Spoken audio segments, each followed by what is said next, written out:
What's up, good people? Good people of God.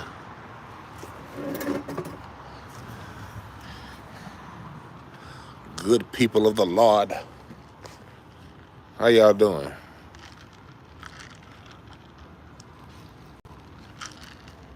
I got some of that. Y'all I don't know if y'all got Costco where y'all live. Costco, they got that Kirkland XO cognac. Nigga, I don't even drink. I'm a wine drinker. I don't do too much hard liquor. If I do hard liquor very sparingly. But if I do, it got to be smooth and right.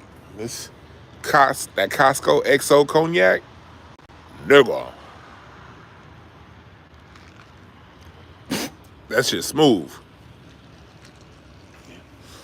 I go months without drinking hard liquor, but when I do, that Costco shit hit. That Costco yak. What's up, chat room? Drop the goddamn joint. Yeah, Breeze Omega. Yeah, damn, Dougie. I didn't even know you was from Barbados and Trinidad, bruh. I saw this little tip snippet of this a screenshot of this documentary they got coming out where they're claiming hip hop is Jamaican, and I'm like, what white person? I gotta find out I gotta find out the name of this documentary, and I have to find out who's funding it, because whoever the executive producers are, not the rappers. I mean the whatever Rosenberg, Lefkowitz, or Tanner, or Jonkowski. Let's see which one of them names is on that producer list, and that'll tell you who's behind this bullshit. Because how can you claim a culture from a group of islands separated by water that don't get along with one another? How can Jamaica and Trinidad and St. Martin and Puerto Rico, separated by water, different radio stations, how can they come up with something how can they bring something to America that didn't exist in their homeland? For those of you unaware, there's this clip, and I posted it on my Twitter, that Dougie Fresh he's claiming to be the original beatboxer. I'm going to say this now, that I'm going to say it again later on, because I know more and more people are going to come later on. Beatboxing has been around in FBA music for a long time. Now, beatbox may not have been the primary communication tool, meaning Dougie Fresh used to beatbox and have Slick Rick rap over top, and he would beatbox as the beat. Well, Bobby McFerrin was also doing that. But so was Maurice White from Earth, Wind & Fire. Maurice White would beatbox, and he would beatbox rhythms underneath Earth, Wind & Fire's music to add layers. If you listen to the song on the Earth, Wind & Fire album, is it Spirit album, or is it it's not the Spirit album, but the song On Your Face by Imagination. I'm my dyslexic ass. The song On Your Face by Earth, Wind & Fire. Ain't it funny that the way you feel shows on your face? And no matter how you try to hide, it states your case. Now I'm trying to break your spirit down into that song. If you listen to that song, Maurice White is beatboxing the beat to that song. It's just layered with music on top. You hear Maurice White, a bum bum boom bop, a boom bop boom, and he's making all of the beatbox sounds layered underneath his voice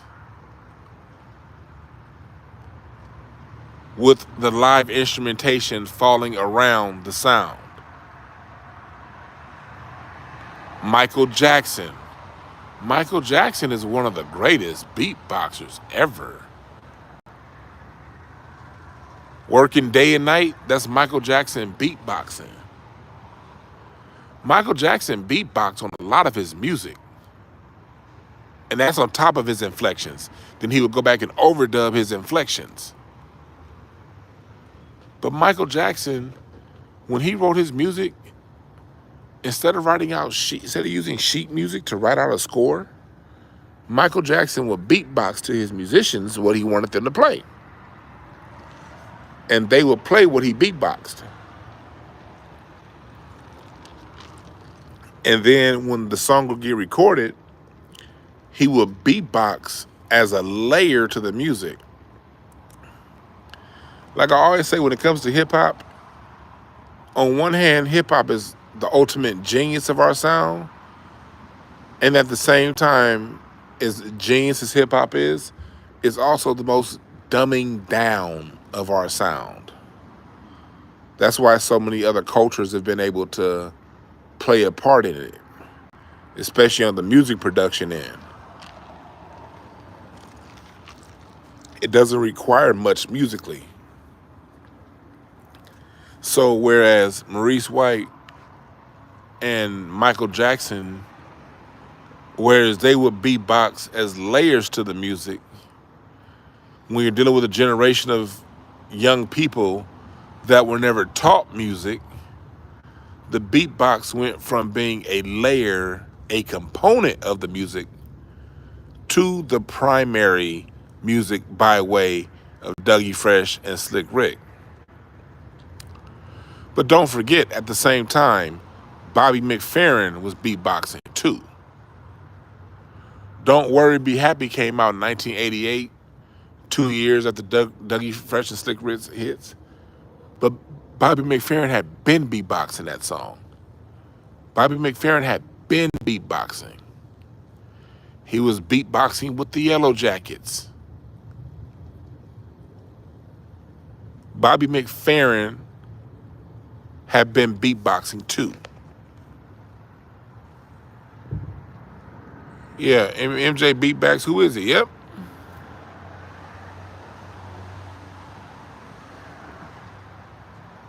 So that's why it's so important that we document our history.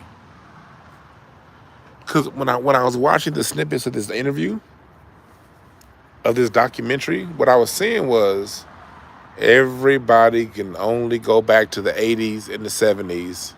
That's it. They can't go back before the 70s. They claimed there was an article in the New York Times talking about dancehall culture of the 60s. Like, no. Even if you go back to the 60s, let's say I can find someone that's saying hip-hop is Caribbean and they're able to go back to the 60s. Fine. I can go back to the 60s too. The 1860s, the 1760s, and the 1660s. That's what's on my t-shirt that I got, the Black American Music Family Tree.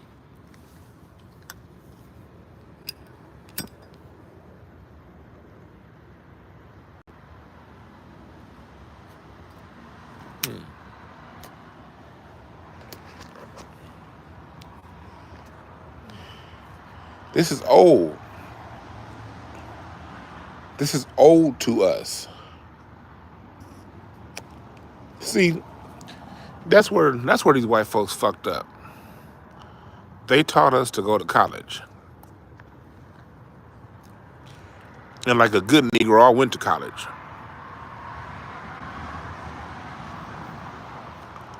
So since you white folks told me to go to college, I studied you motherfuckers. Cultural anthropology and communication studies. Yep, I went and got a liberal arts degree. My liberal arts degree taught me how to study you guys. It's one thing to tell somebody to study. It's different when you tell them how to study. What questions to ask, what to look for. Everybody communicates, but very few people understand how to communicate better than I do. Very few people. It's a gift that I have. I'm a king of clubs. I'm a Gemini. Mercury is a planet that rules my sign. Mercury, the planet of communication.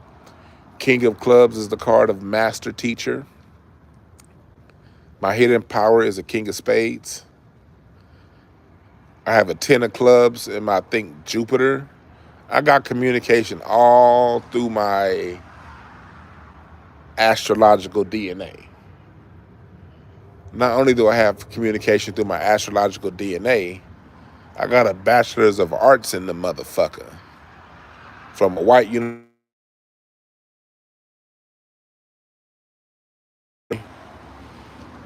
Larry calling me right now. Larry just dropped an article on incense and ashtrays. Go look it up, incenseandashtrays.com. Larry just dropped an article on Jay Dilla. Go look that up. Well, you crackers told me to get a degree and I got one. And I got a degree that only enhances my natural abilities. I was a good communicator. I didn't need to go to college to learn how to communicate well. I was born with this shit. But I went to college to put a stamp on it. Why am I bringing up college? Why am I bringing up my major? Here's why. This is what I learned in debate when I was on the Santa Monica College debate team. And when I would take my debate classes at Cal State Northridge. You don't argue back and forth with people, okay? For those of you who want to learn how to communicate better, take notes. When people are stating a claim, you ask questions. Who, what, when, where, why, and if you can, how. That part y'all learned in the 3rd grade when you learned how to formulate an essay. 4th grade, whatever grade you were in when you learned how to formulate an essay, you learned that part. Answer who, what, when, where, why, and how. But when someone else is making a claim, those are the first questions that you ask. So in the case of hip hop, okay, who, meaning who were the artists that you say invented this sound, okay. When, meaning what year, where, the location they did that, why did they do that? That right there, that 4th question, why, is where most people get stumbled up. And the why is where, because of the why is where you have to now do research. So once I said who, what, when, where, why, and then how. How did they do it? I don't have to debate. I'm not going to follow in line with the Caribbean saying they invented hip hop. You know why? You know how I'm going to not follow in line? Because when I get to that, because when I say who, they're going to say Cool Herc. Fine, okay?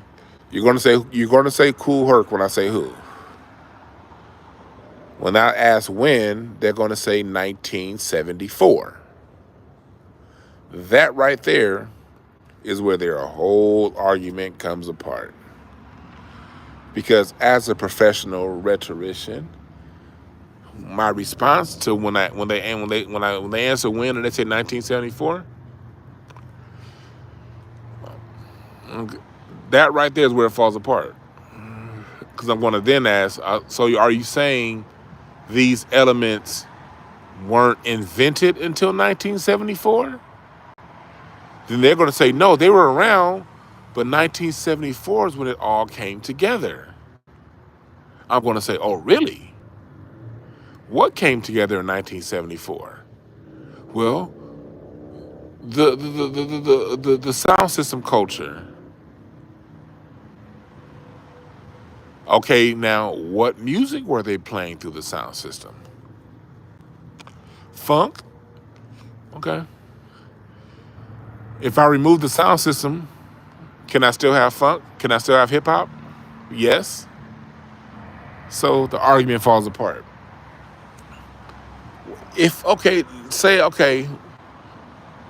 When they ask where, they're going to say the Bronx. And I'm going to say, is the Bronx not in the United States of America? They're going to say yes. But they're going to say, yes, the United States and the Bronx in the United States. But people from the Caribbean were living there. Okay, so what from the Caribbean did they bring to the Bronx that wasn't already there? They're going to say the sound system. Then I'm going to say, where did they buy the sound system? Did they bring those sound systems from Kingston? Or did they buy the sound systems from Circuit City? From J.J. Woolworth? Is that, or from Sears and Roebuck's? Where did they buy the sound system? In the United States? Argument falls apart. And then, but okay, say I go with that.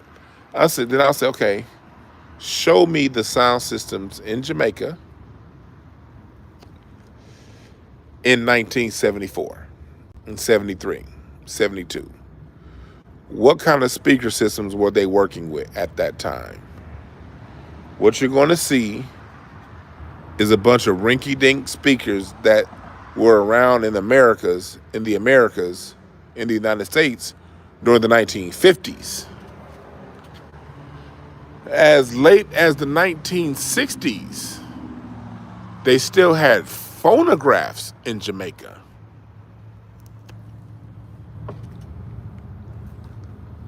When Jamaican sound system blew up, they were bringing those sound systems from America.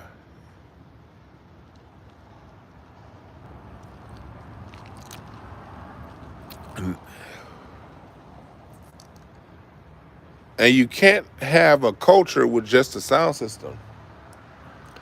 A sound system is just a thing. Like this cup right here. This is a Raising Cane's cup. I had Raising Cane's for the first time today. Overrated. I had Raising Cane's for the first time in my life today. All they had was chicken tenders, and I like chicken tenders. I do. And I'm not saying Raising Cane's is bad. I'm just saying the shit's overrated. Well, I got this Raising Cane's cup, right? Is this cup a culture? Is this cup the substance? Or is this cup the tool used to hold the substance?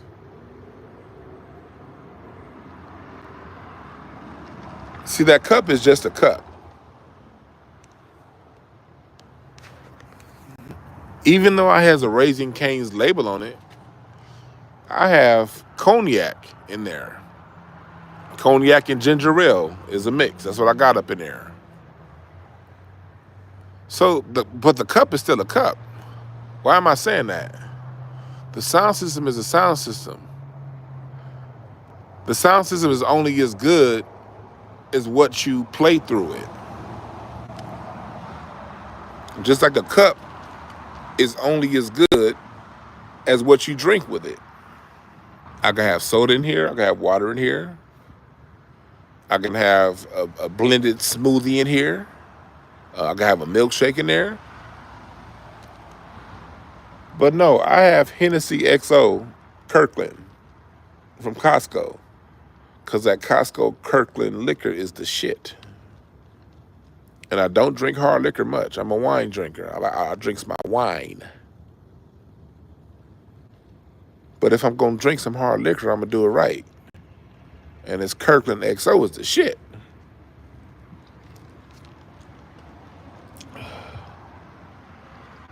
But this cup is only as good as the substance I put in it. What good is a cup with no liquid? What could I functionally use a cup for if I'm not drinking or using it to hold something? I could use a cup to hold change. I could throw my quarters in that cup. I can throw my blunts in that cup. When I'm done drinking, that cup will probably be my ashtray. The cup is only as good as the function you use it for. A sound system is only as good as the sound is being used to play. So when Kool Herc brought his sound system from Sears and Roebuck down the street on Flatbush Avenue to the Bronx, his sound system that did not come from Jamaica, his sound system that came from the United States of America, what did he use that sound system for? Did he use it to play soca?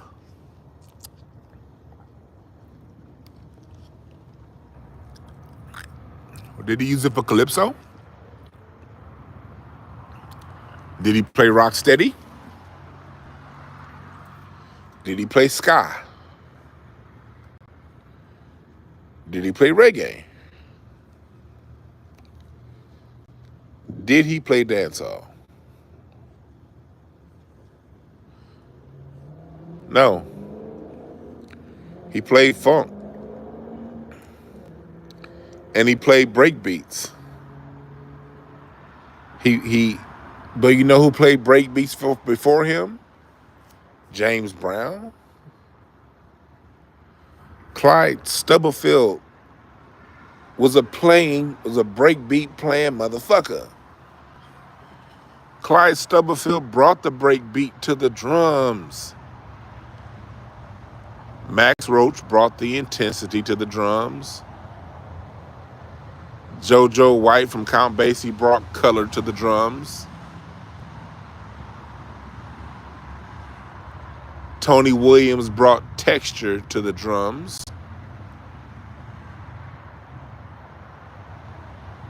Dennis Chambers brought insane pocket to the drums.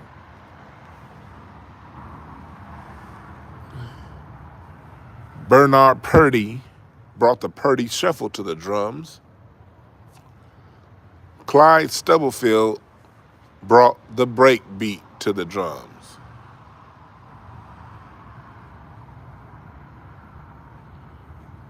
Black Americans already like break beats because we like James Brown. So Kool Herc did what any great DJ would do: play what the people want to hear. In what part of that line of thought is Jamaican culture?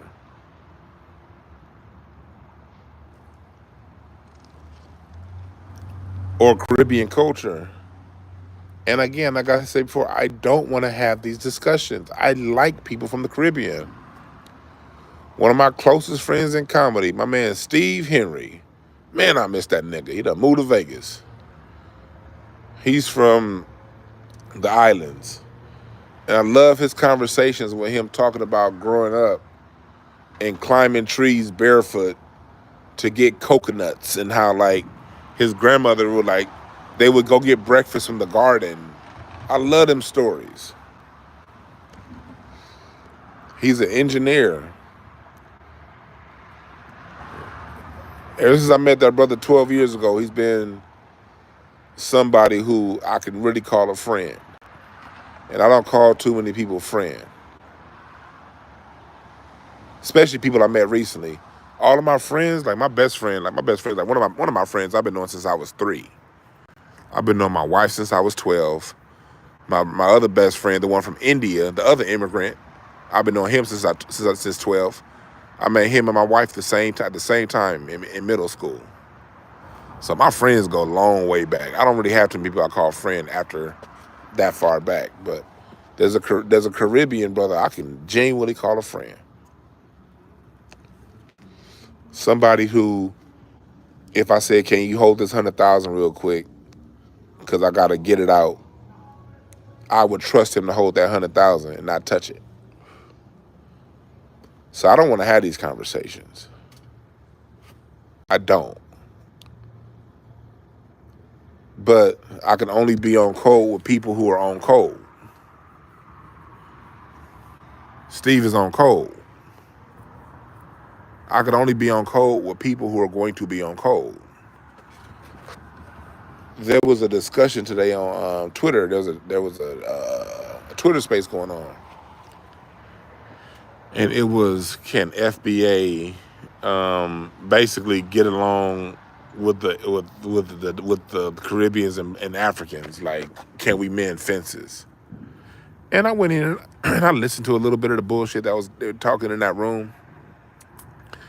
But as they were talking, I was thinking, like, there was no, for people from the Caribbean and people from Africa who are on code, there's never been a gap between us.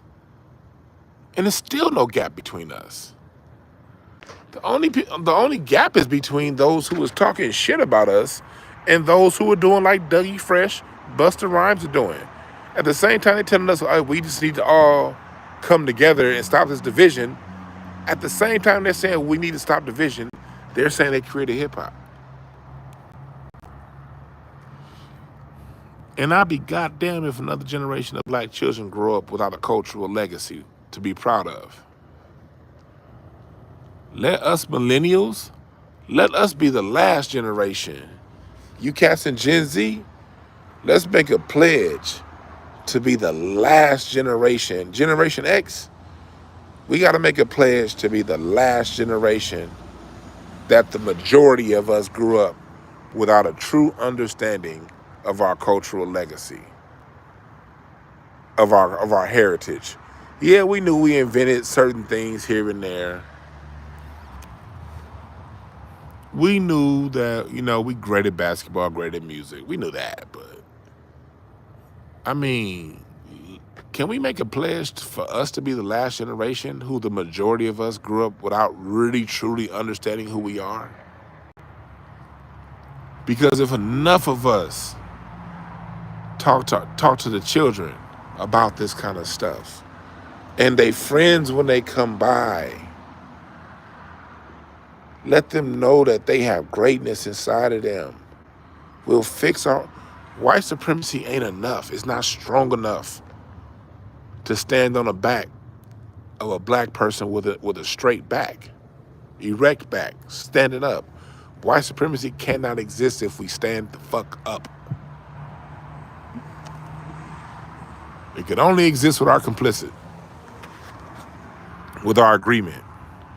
We have to bend over for that shit to exist. It's the only way it can exist. It can only exist when we're kneeling down. That's the only way white supremacy can exist.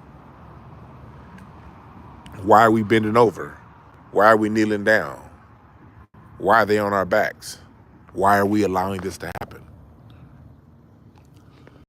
Because we don't know any better. That's why. Simple. Simple. We just don't know any better.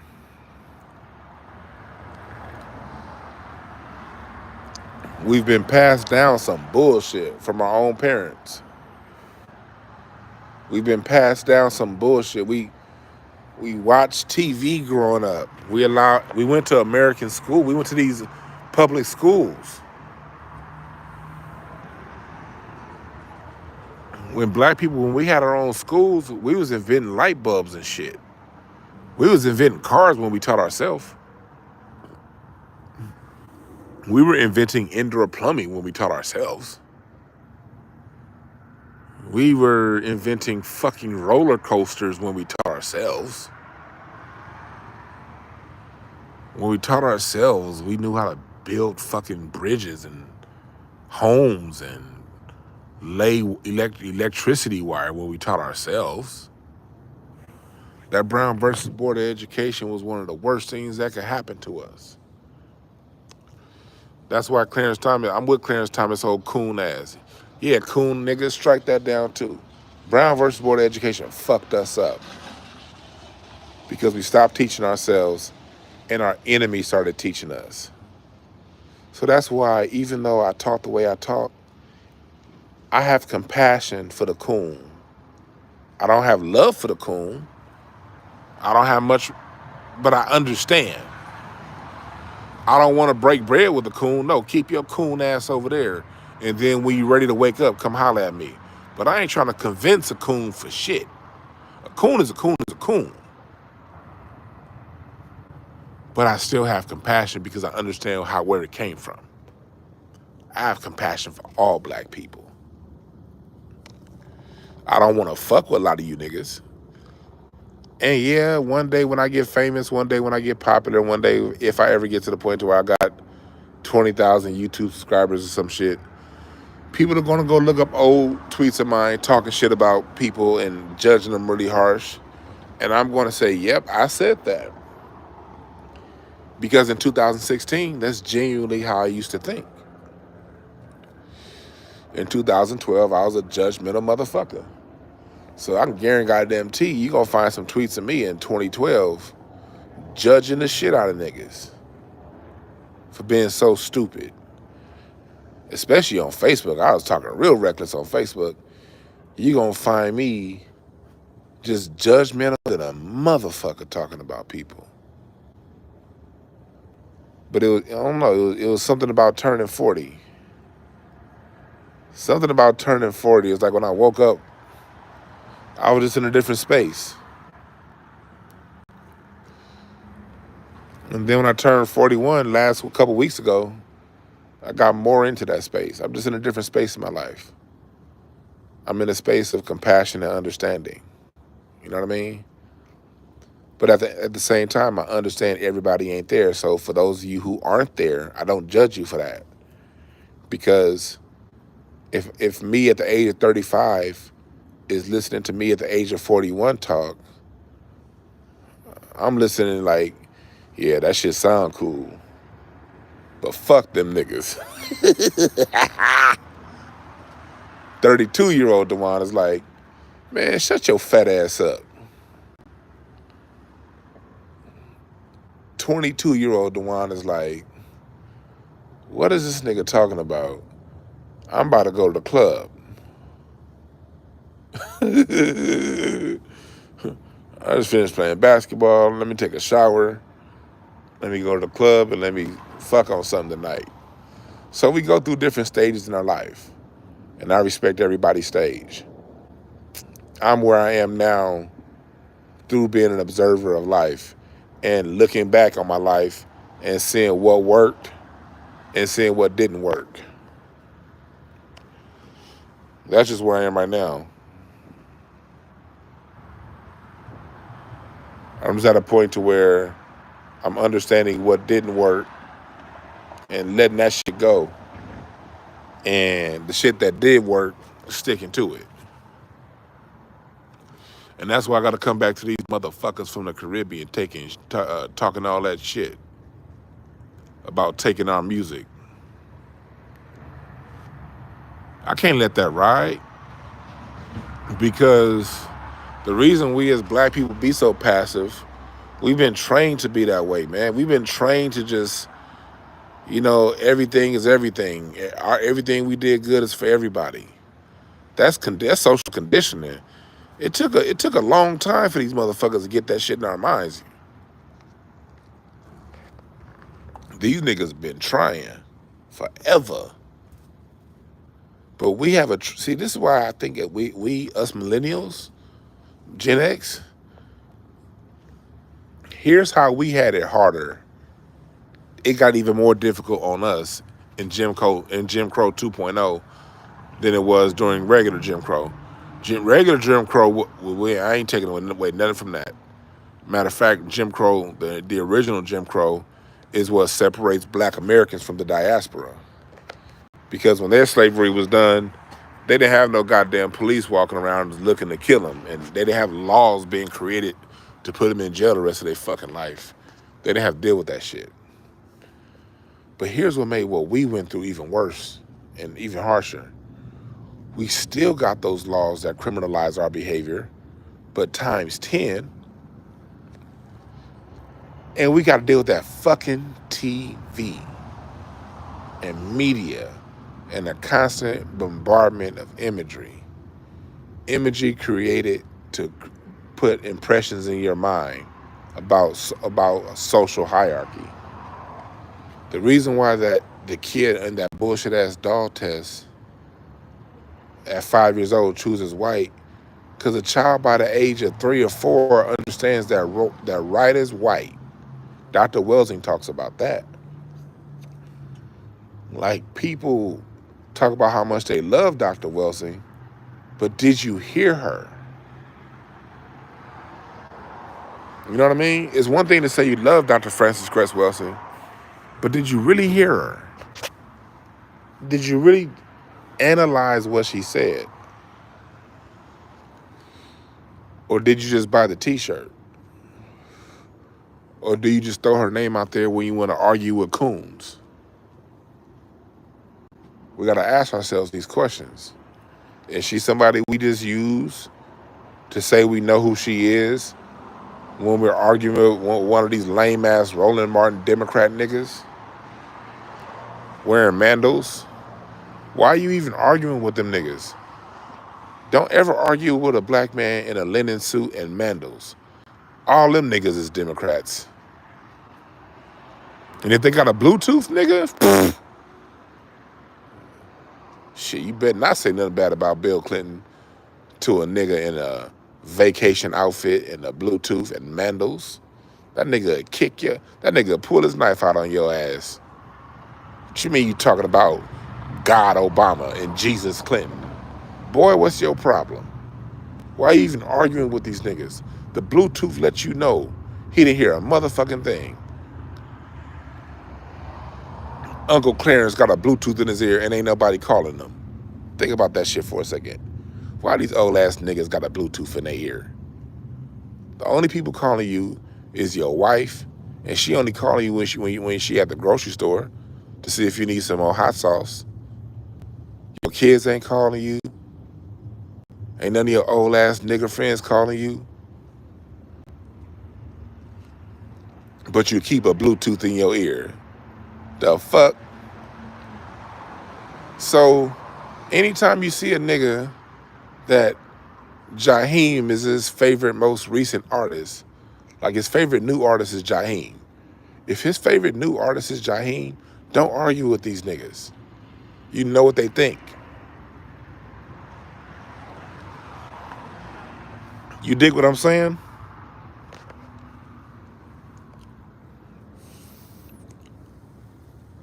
So, when we're talking about Dr. Welsing, we got to really apply what she said. We don't argue Dr. Welsing with people. We apply her science to social discourse. We apply her science to understanding the environment we live in. And this goes for all you sports watching niggas that watch ESPN 10 hours a day. Stop. Any nigga that calls an athlete king, you lost, nigga. Anybody who just goes to defend his favorite athlete and calls anyone who disagrees a hater, you who I'm talking about. Disconnect from that shit. Read Dr. Welsing. Sports is a simulation of war.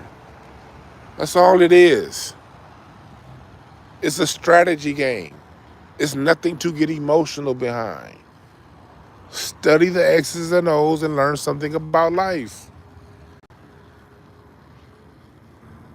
I put up a tweet earlier this week. I don't even think people understood it. I think it went over a lot of people's head. When I play music, I use the same principles in music that I used when I was coaching basketball. Because it's principles of life. Music is a sonic interpretation of life. Basketball is a physical interpretation of life. And both things you can use to learn more about how to operate in a communal team environment in life. Because as humans, we're all team players. Nobody lives this life alone. Everybody has a team. Whether you have immediate family, extended family, you have friends, and you got family you choose. No matter how much of a loner you are, you have people that you have in your network. Don't lie and say you don't, because a human's number one need is the need for contact from other humans. Told you I studied this shit. Can't lie to me. And on top of that, if you do lie to me, I find out your birthday and I pull your cards and I'll read your Pluto and know all up in your subconscious and know everything that's holding you back. Don't fuck with me. But back to what I was talking about. In music and basketball, it's the same thing. You have 5 guys working together to create an outcome that's for the betterment of the team. All right? Follow me here. Follow me. In basketball, you got your point. That's the person that distributes and makes sure everybody's taken care of. Sacrifices themselves and their own goals for the betterment of the team. You got your shooting guard, the person that takes the most shots. Your small forward, your wings, your power forward, your center, so on and so forth. Well, when you're playing basketball, there are times that you have to be the lead, and there are times you have to be the sacrifice, and there are times you got to be the teammate. When you're the lead, that's when you're hot. Your vision's clear. You see what it is. The rim seem hot. The ball's falling in. It's your time to take over.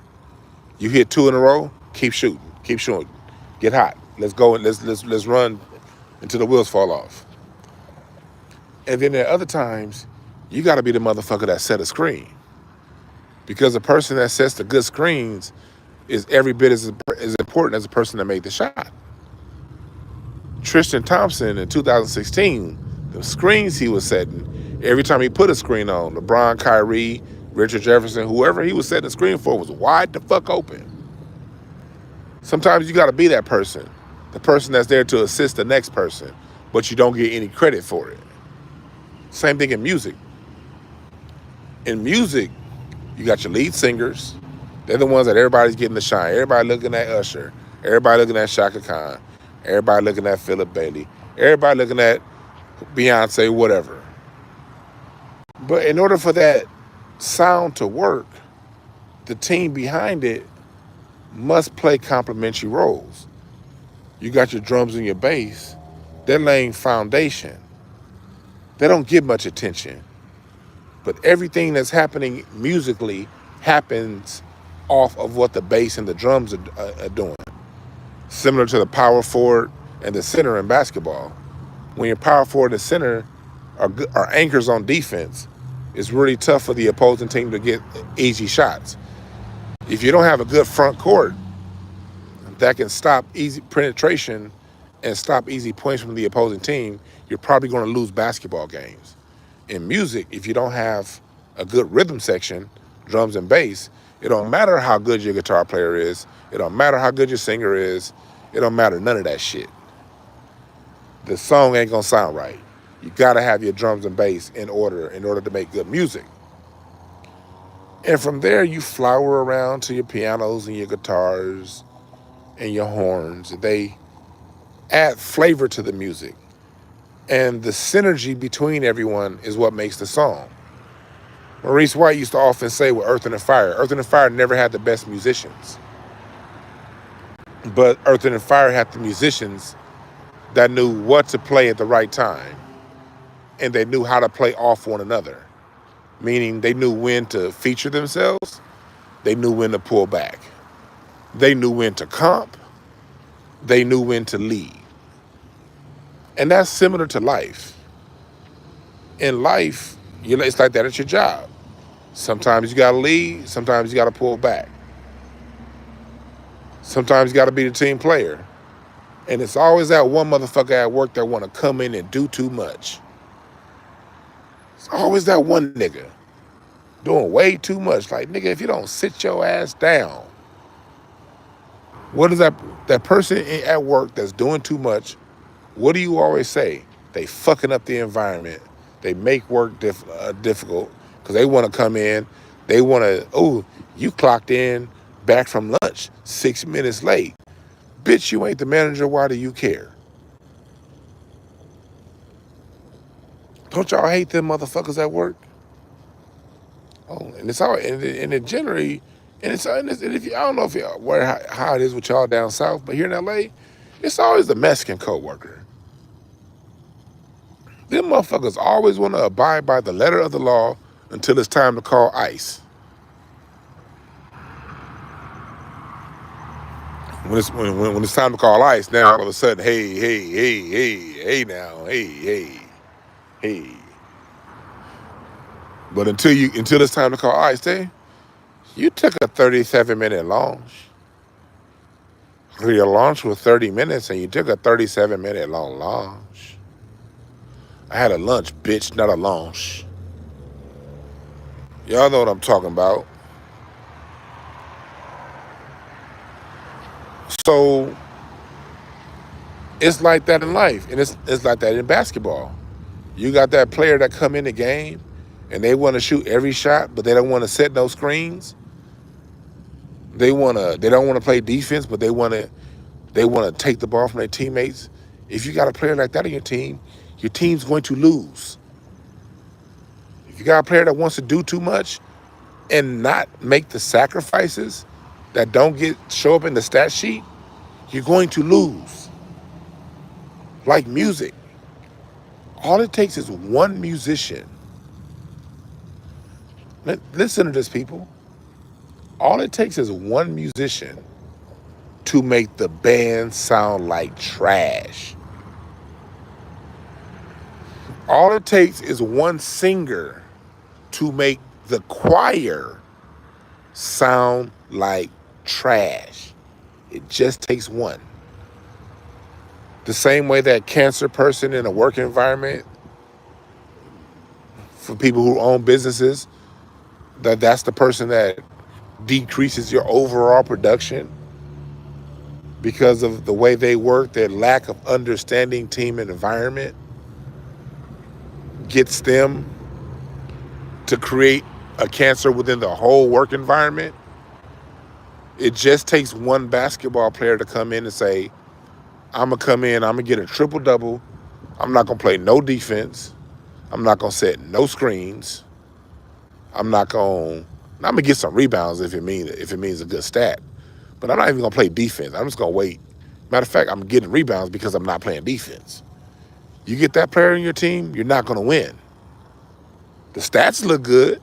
You'd be like, man, they had 27 points and 10 rebounds and 9 assists. Yeah, on paper that looked good. Because what happens with that one coworker that run their mouth too goddamn much at work? What's the thing with them? They the ones, as soon as the boss come around, ooh, the boss is coming. That be the one, shit, organizing papers. That be the one making sure all the ink pens, my motherfucking in cups.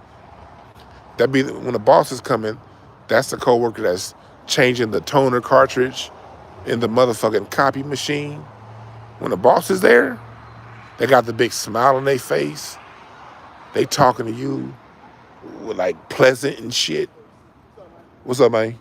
Y'all know that coworker I'm talking about. You be like, why ain't this bitch been fired yet? She ain't been fired because every time the boss come around, she's stacking papers. You know, the coffee's filled, it's fresh. Nigga, the sugar organized. She's doing everything on the surface level that look good in front of the bosses. But the minute the bosses ain't looking, that bitch ain't doing shit. And she calling the boss. Oh, you know, Cheryl down there, I think she having boyfriend problems because she been clocking out early. I don't know what it is. That's the teammate in basketball that plays for stats but doesn't sacrifice himself for the team. I got a point I'm making, so listen. I'm just giving you guys a story for an overall point I'm making. Same with music.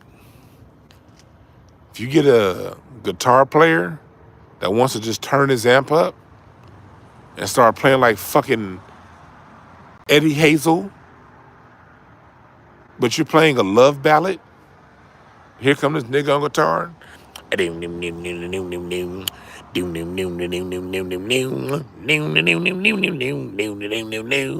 nigga, if you don't stop that needle shit, the Isley Brothers are trying to play, for the love of you, I wanna be living. Imagine if Ernie Isley came in on that song, For the Love of You, and it started going round.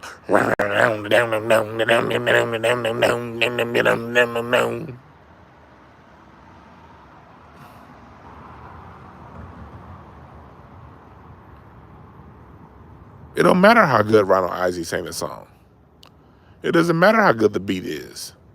This nigga just came in on that guitar going.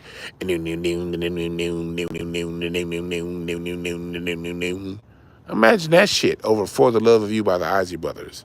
None of you niggas would like that song. Why am I saying that? It's the same with being on cold. It's the same on interaction with one another.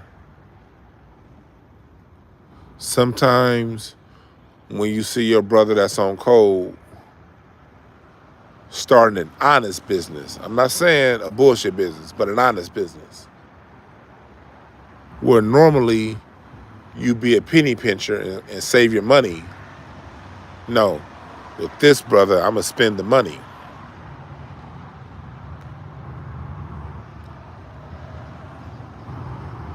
When you see people doing things that are detrimental to the society, you don't just let them keep shooting the ball. You go over to that teammate and be like, hey, you ain't playing right. And if you keep playing, and if you keep fucking up on the court, I'm gonna go to the coach and get you taken out the game, get you subbed out. If you wanna win the game, you gotta be willing to have that tough conversation with the teammate who's only out for stats. Look at how good we are in college. We feel the university. We feel the university because we're smarter.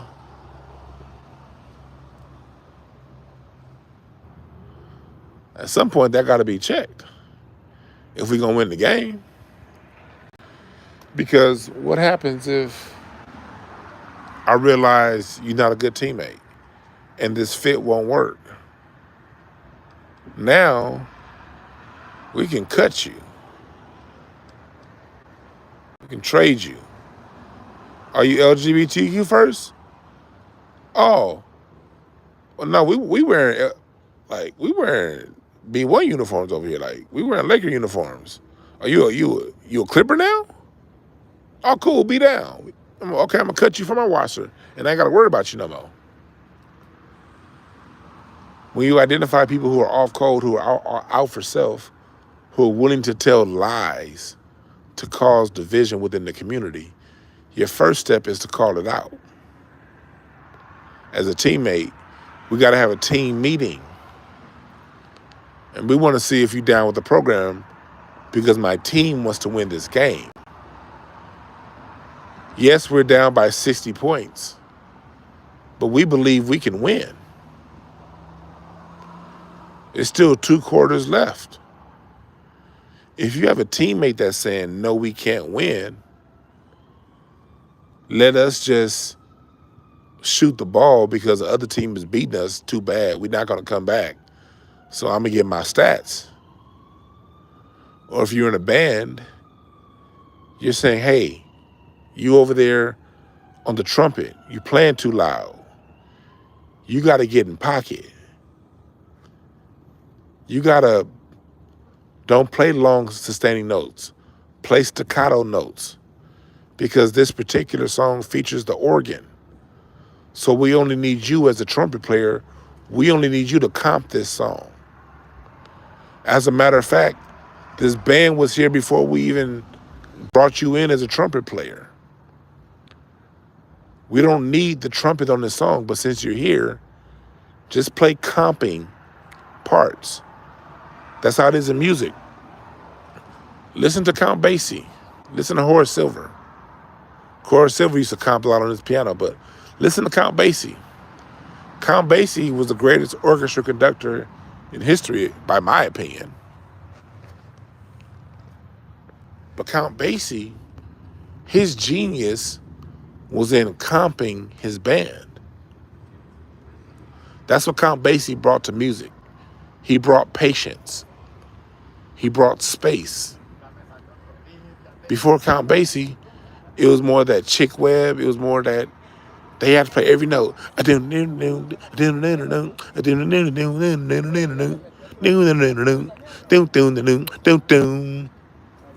song called Time Is Now, by the way.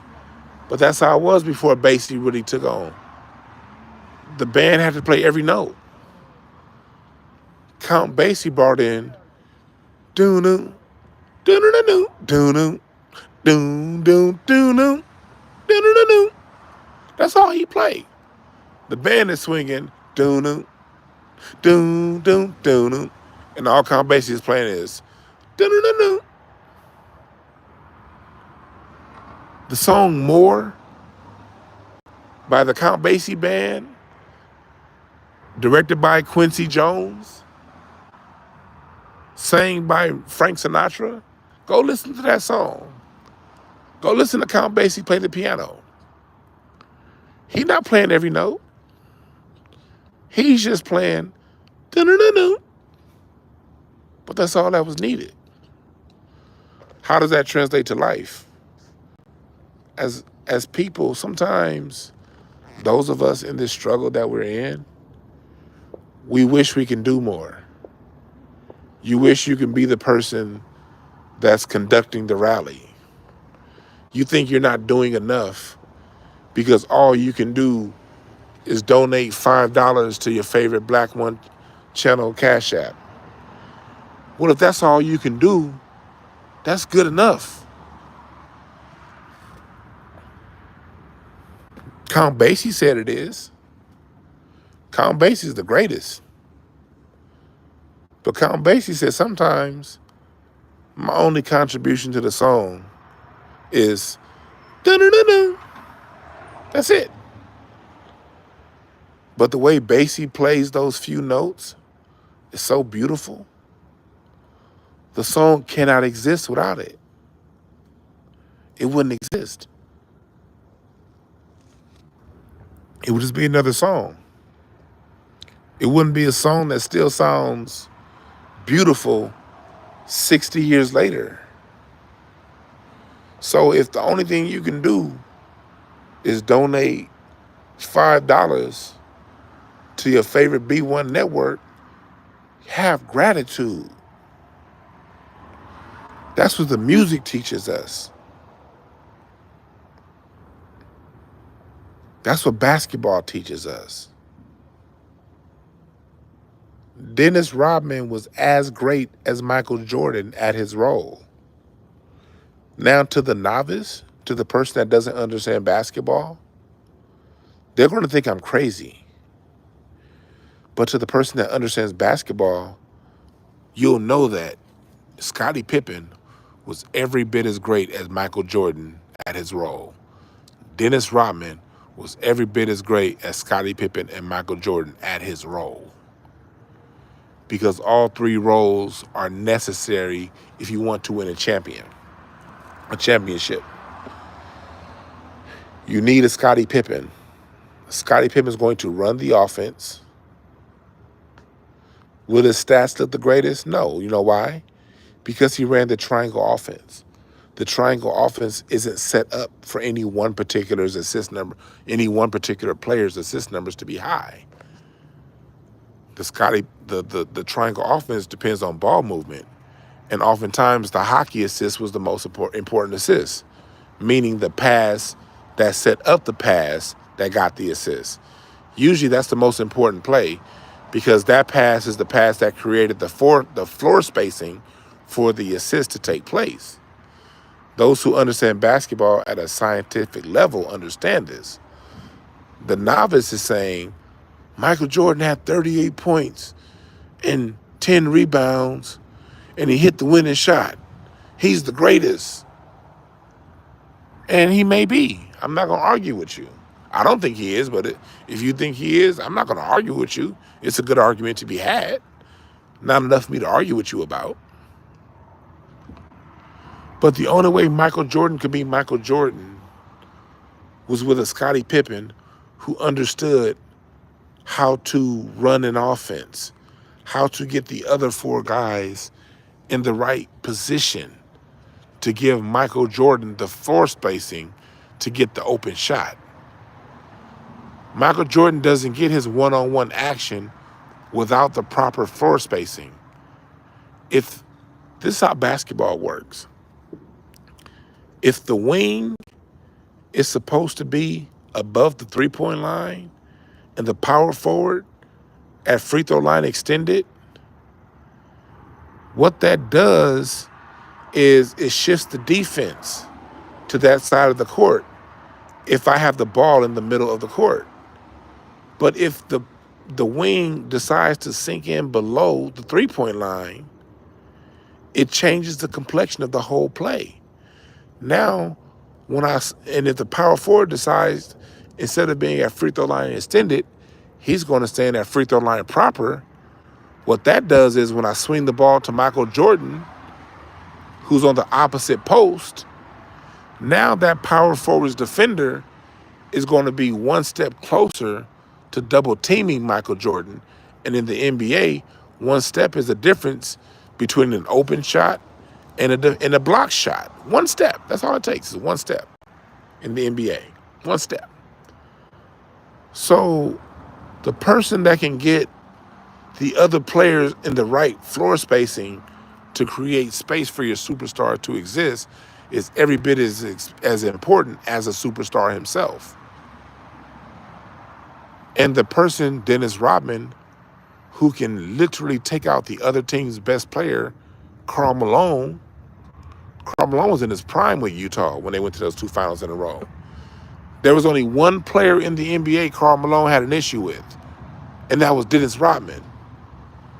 Anybody else, Karl Malone is cooking them motherfuckers.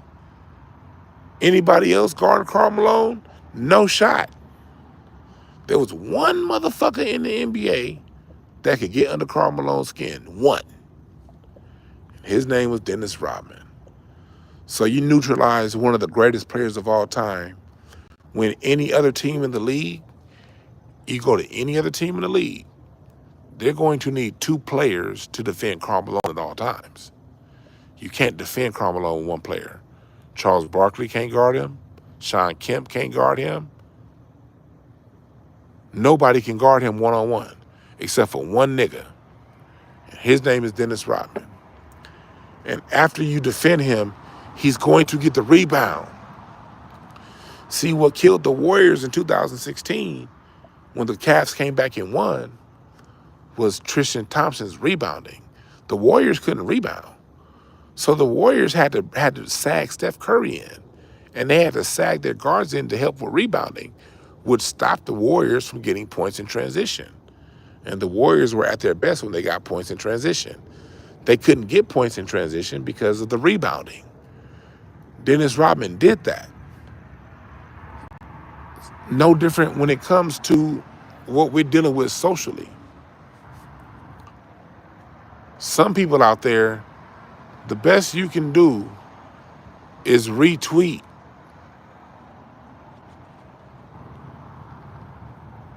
That may be the best you can do at this point in your life.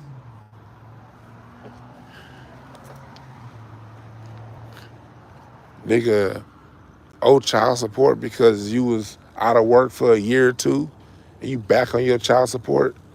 So you just got a job again and you want to contribute more. Don't feel guilty that you can't. Just do what the fuck you can do. Go to Brother Ronald B. Hurd's channel, buy one of his shirts. Shouts out to Ron Hurd. Go buy one of his shirts. Jayla the Self-Esteem Queen. Go to Star or Quan if y'all in the chat room. Post Jayla's in the chat room, her website. Type in Weed Smoke 22 for 40% off. Buy one of her candles. Hit up Kindle. Work on your mental health. Your mental health is fucked up and your mind ain't working right. Hit up Kindle. Get a hypno session.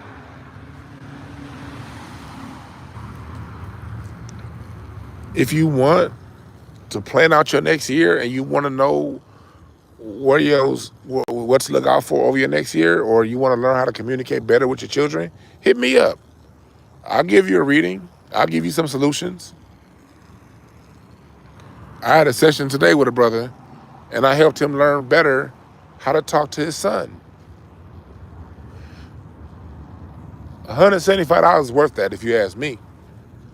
But it depends on how serious you are about solving your problems. But fuck me, anybody in the goddamn black diaspora doing some shit, support them however you can. That's you being Draymond Green. People talk shit about Draymond Green's stats. Yeah, Draymond Green can't shoot. Yeah, that nigga Draymond Green shooting for him. It look like he's shooting with a backpack on. The way that nigga shoot. That nigga look like he's shooting with a backpack.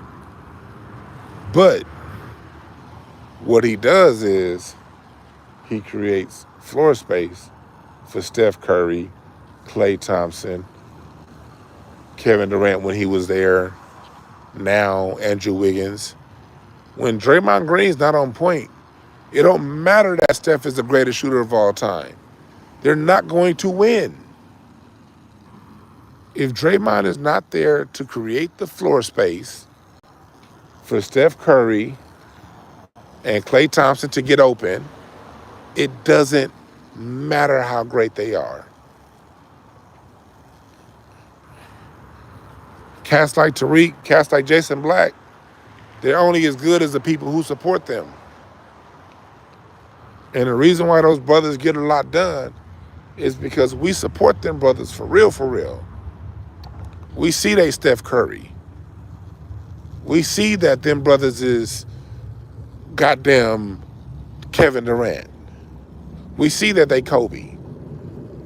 We see that they Shaq and Jordan. So we support them motherfuckers and a lot of shit get done.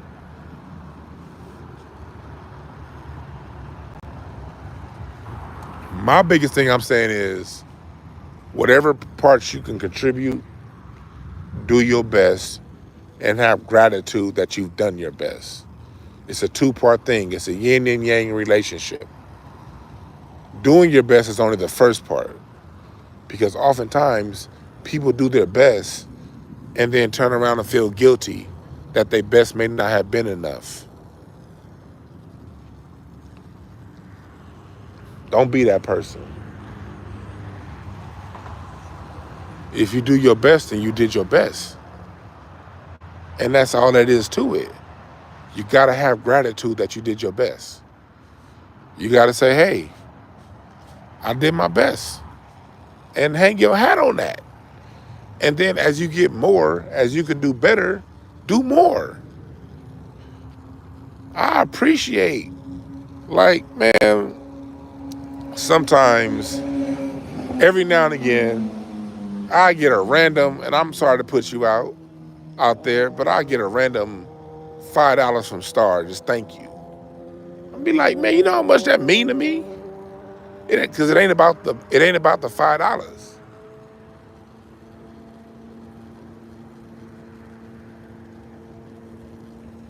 no $5. I make money.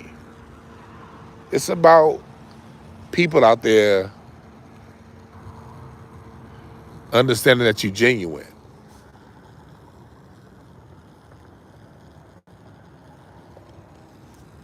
And that shit is like fuel like a motherfucker. That shit is like Gatorade to a marathon runner. That's what that shit is. I had brothers out there that donate $1 time. I've had brothers out there, I can't remember any names off the top of my head, but they'll donate $1, $2, and be like, man, I wish I could do more, but thank you.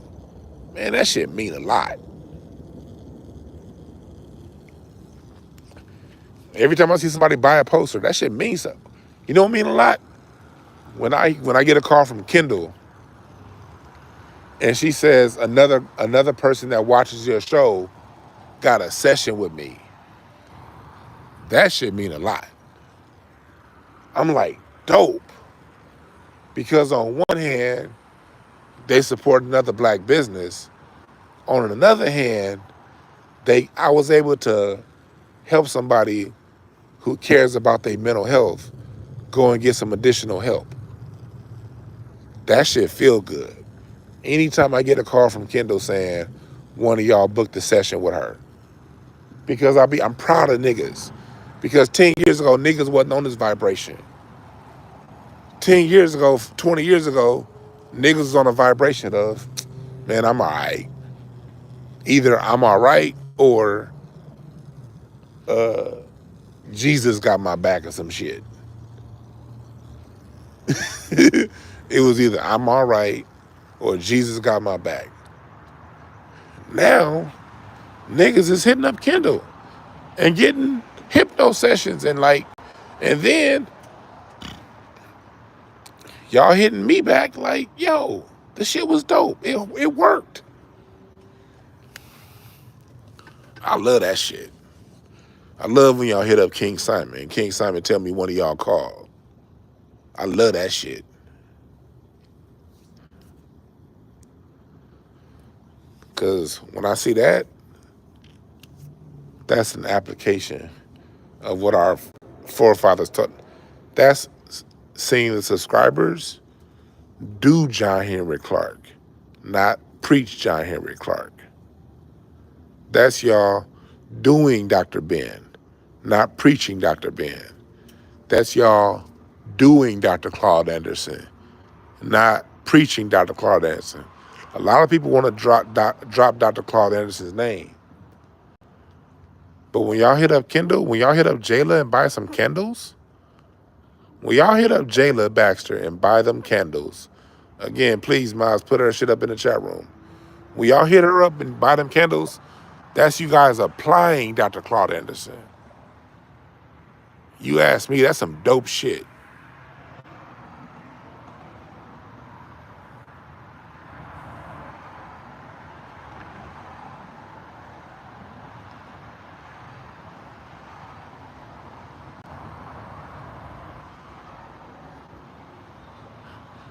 Nigga Brian Pumper said, you juke me, nigga.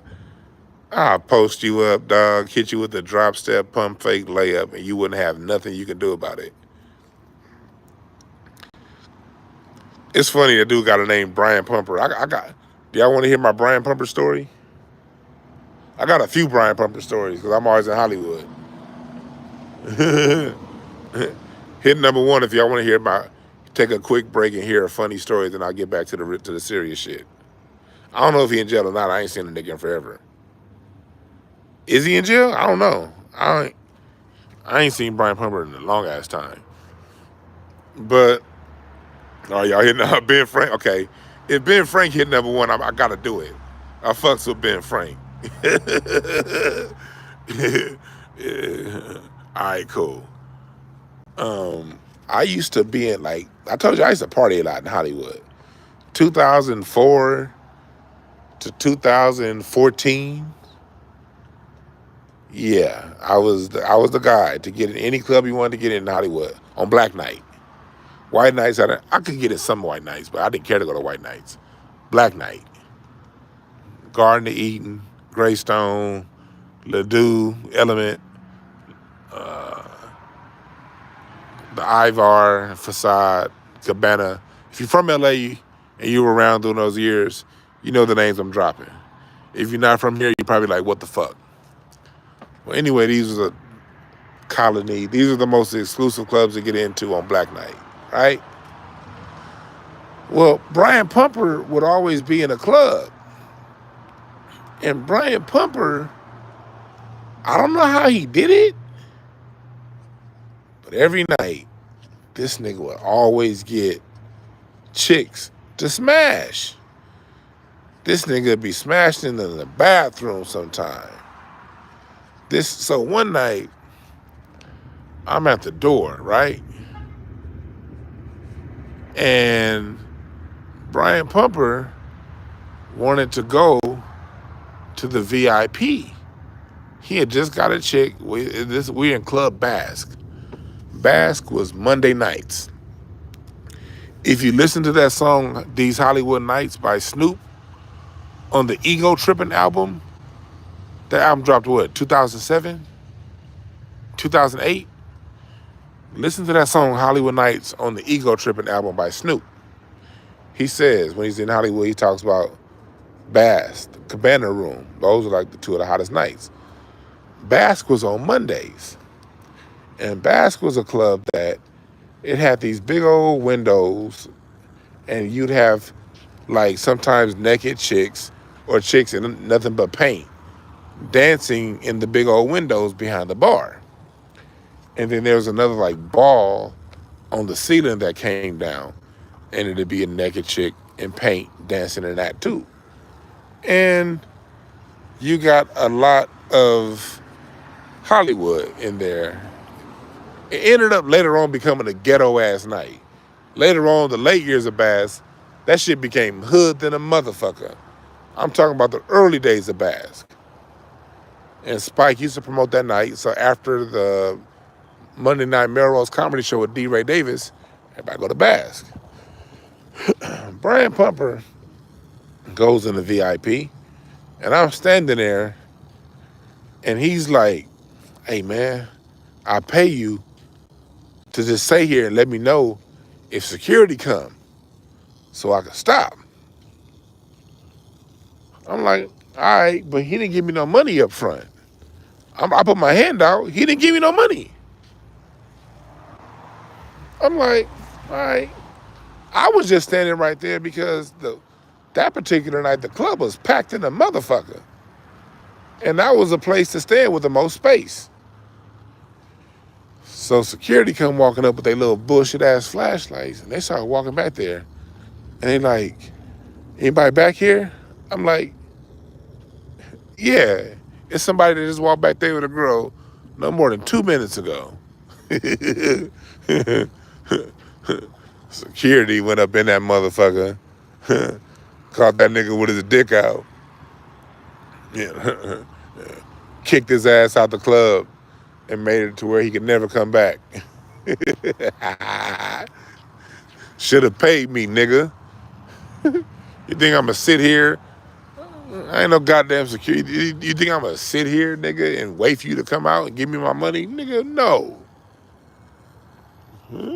I did. Yeah, I snitched like a motherfucker. They're like, anybody here? I was like, yep.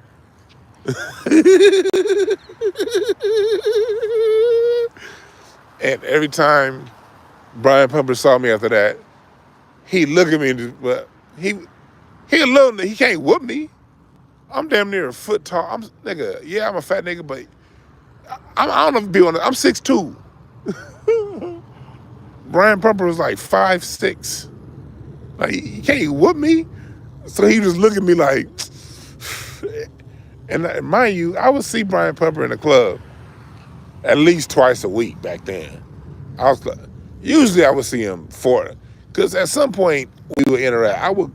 I would usually dip in and out to 2 or 3 clubs a night back then. One of those 3 clubs I went to, Brian Pumper was gonna be there. And he would do like me, he would dip in and out. So I would still see him after that at least 2 to 3 times a week. And every time he'd look at me and be like, well, there's one place I wasn't gonna see that nigga, and that was at Basque on Monday night.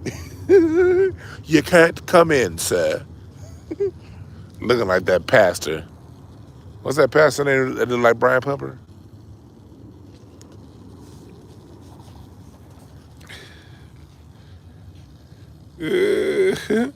I ain't looked at the chat room like in 30 minutes. What you niggas talking about? Yeah. But, man. Is that Big Stevie J? I thought that was Stevie J from All Deaf, ADD. That's Stevie J from ADD. That's my guy right there. The comedian Stevie J. Yeah, Daryl Scott. That's his name, Daryl Scott. I knew Trust the Shooter knew. That nigga Trust the Shooter go to church just for the pussy. That nigga Trust the Shooter done got more Joy Gritter draws than any goddamn deacon on earth.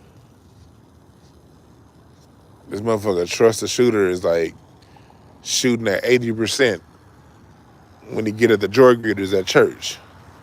As soon as they be like, hi, brother. Welcome to First Missionary. This nigga be done. As soon as it's time to leave the church, I'm gonna need some prayer. Oh, sure, honey. My number is 626-687. And Trust the Shooter be like, yeah. We gonna be praying all right. Next thing you know, it's Trust the Shooter and some Joy Gritter smashing out to Yolanda Adams.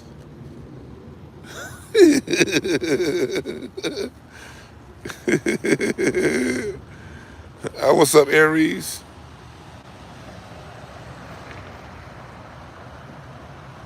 Yeah, NK True, Count Masuki did. Count Masuki's a thing. Another way to debunk these people that want to come in and lie and say hip hop is Jamaican, just listen to the forefathers. Listen to Count Machuki.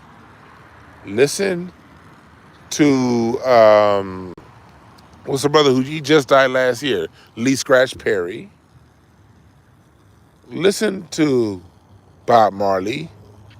Listen to who they credit.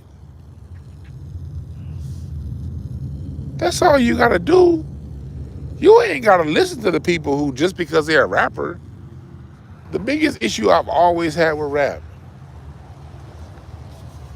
and I said it before, I say it again. Like, and I told Larry this story back in 2011. Me and Larry used to have these conversations back in 2011. My biggest issue with rap, and my other friends who aren't online that I know, I would have these conversations with them in 2000. I remember having a conversation with one of my boys when Common dropped Like Water for Chocolate in 2000. And the album was so soulful.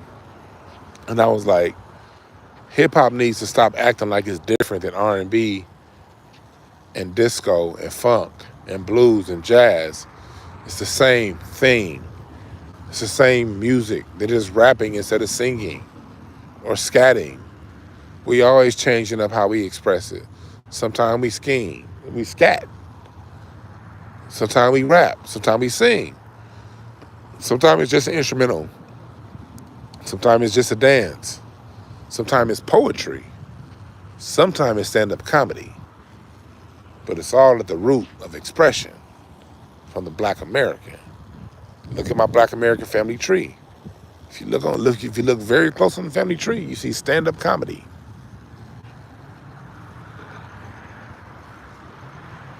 You see spoken word.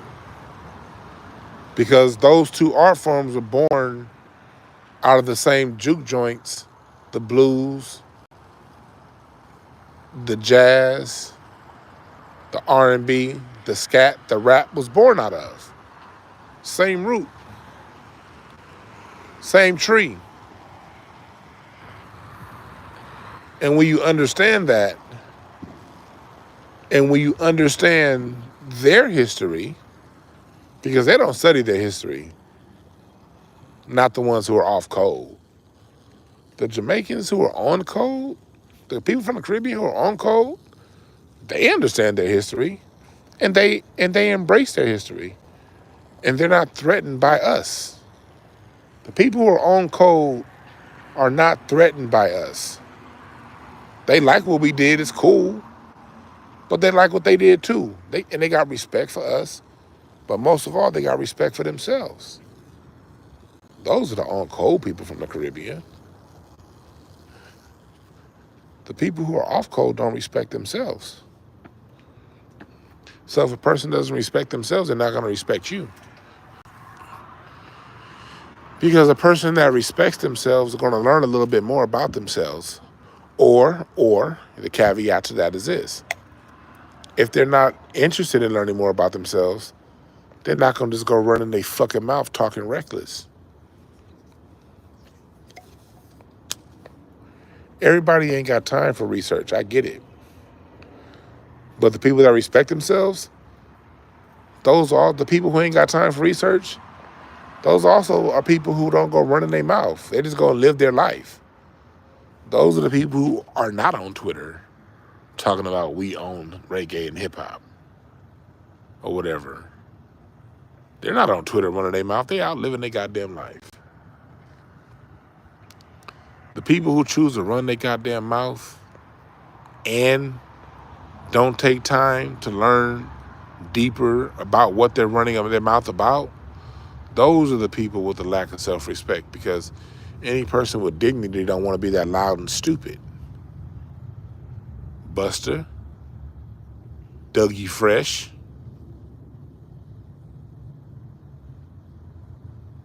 if you're going to do this music thing, you need to learn the beginning before the beginning, learn where it comes from.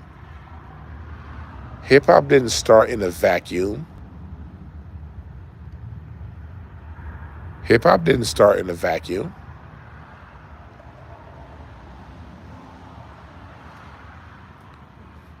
Hip-hop and disco have the same birth year, 1973, 74. Hip-hop and disco are the same age. It ain't nothing different. It's just black culture. And in New York, that culture was expressed through a loud-ass sound system at parks that not only Kool Herc, but other DJs around New York were doing the same thing.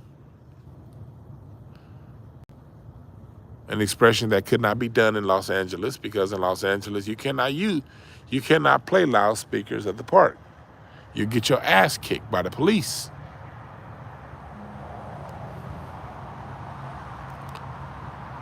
The environment, the laws, is what dictates how our culture is expressed. You dig?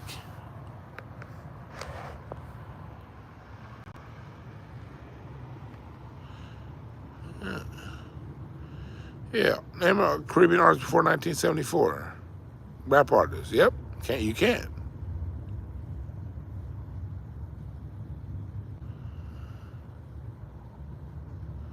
Like when they come up with that whole toasting, yeah, dancehall is 1978. Dancehall, if you look on my music tree, is Jamaica's interpretation of disco. When it comes to dancehall, disco is 4 and a 4. Do, do, do, do, do, that's disco, right? Dancehall is.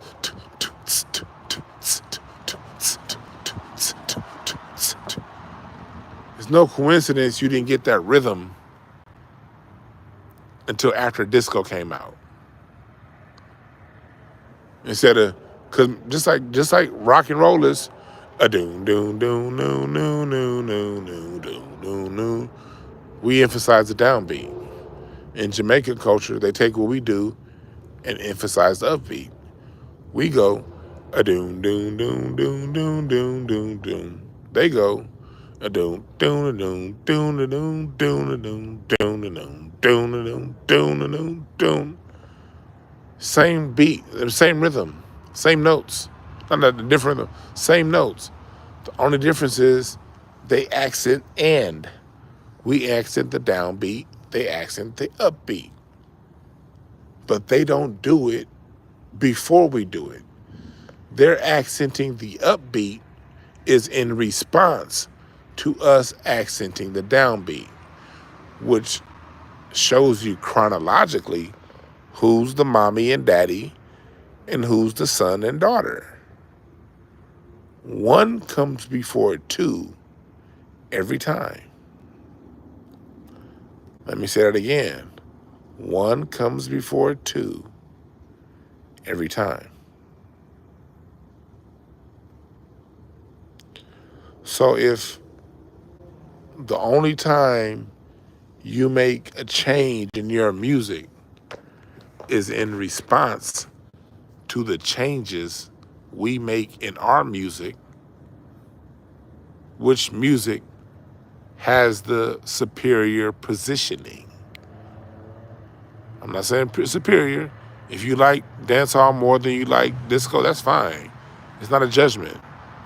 Matter of fact, if you're from Jamaica, I'd expect you to like dancehall more than you like disco. That's okay.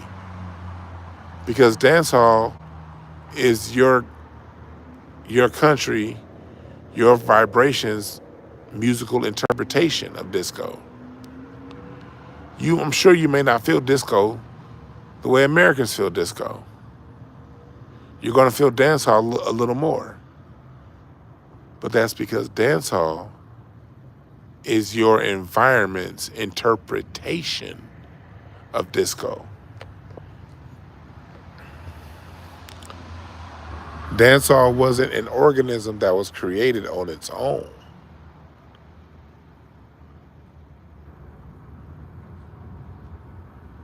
It was a response to disco. And instead of emphasizing the downbeat, we're going to emphasize the upbeat.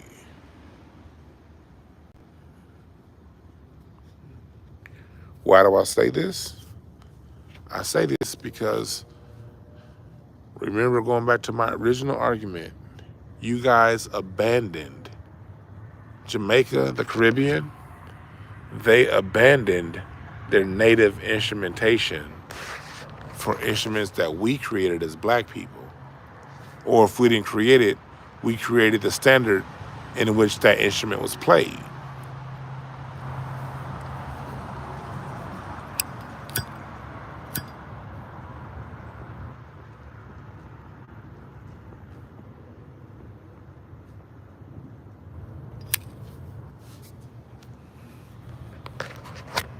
We didn't create the bass guitar, but Larry Graham set the standard as to how the bass is played.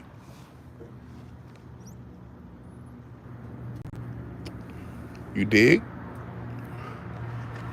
We didn't create the talk box, but Roger Troutman set the standard as to how the talk box is played.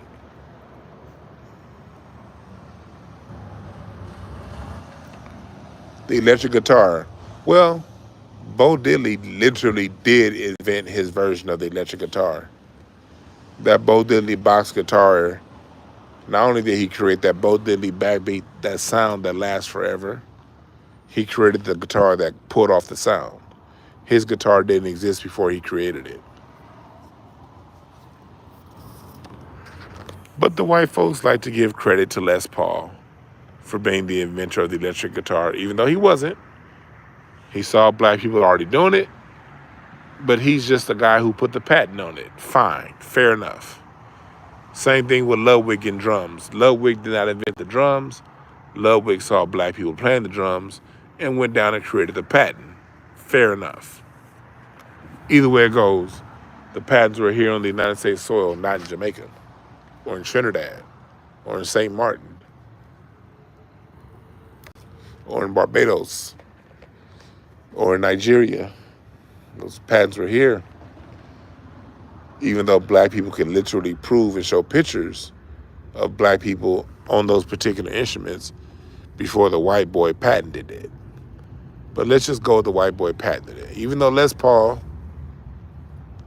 put his name on it, who's the standard as to how the guitar is played? They're all black. All of them. 100%. Because if you point to a white boy, I'll point to the nigga that inspired him. All right? Howlin' Wolf, Bo Diddley, Robert Johnson, and most of all, Muddy Waters. Heavy metal would not exist without Muddy Waters. Johnny Guitar Watson. And Jimi Hendrix. What are you talking about? Jimi Hendrix, Prince, Carlos Santana. They all played Muddy Waters. All of them. Led Zeppelin, Muddy Waters. Slash, Muddy Waters. John Bon Jovi, excuse me, Muddy Waters. Eric Clapton, Johnny Guitar Watson, Muddy Waters. They all go back to Muddy Waters. All of them. Piano, keyboard, they all go back to Fats Waller. That's where they go. Whether you're talking about my favorite, Oscar Peterson, or Herbie Hancock,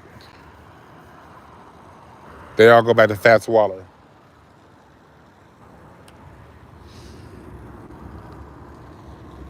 All of them. Fats Waller. Trumpet, lead vocals, lead singing and trumpet, they all go back to Louis Armstrong. All of them. Everybody. Whether it be lead vocal, trumpet, that's all Louis Armstrong. Everybody. Not without exception. They go back to Louis Armstrong. Saxophone. You go back to Coleman Hawkins. You go back to Lester Young. But most of all, for the highest level, you go back to John Coltrane. Everybody after Coltrane. You have those that led up to Coltrane. But once it got to Coltrane, everybody after that goes back to Coltrane. And although everybody goes back to Louis Armstrong on the trumpet and lead vocals, you cannot. Miles Davis, and Dizzy Gillespie. Bebop, Dizzy Gillespie. Bossa Nova, Dizzy Gillespie. Salsa, Dizzy Gillespie. Latin Jazz, Dizzy Gillespie. Fusion, Miles Davis. Cool Jazz, Relaxed Jazz, Miles Davis. Jazz covers of popular R&B songs, Miles Davis.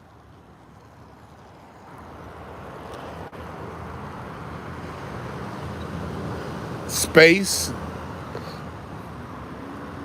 Count Basie. Masterful orchestration, the standard for masterful orchestration around the world, not just the United States, around the world for masterful orchestration, a name bigger than Beethoven, is Duke Ellington. Yeah, they'll tell you about Beethoven, and Beethoven was a Moor. We do understand that. But who people use today as inspiration for how music is composed is Duke Ellington. Period. Period. It goes back to Duke Ellington. Stevie Wonder, Duke Ellington. Quincy Jones, Duke Ellington. Dr. Dre, Duke Ellington. Pharrell, Duke Ellington. You go back to Sir Duke.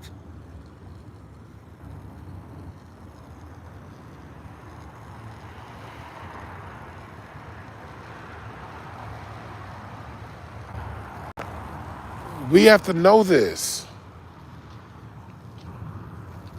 Improv, battle culture. My band is better than yours. I'll whoop your ass. Chick Webb.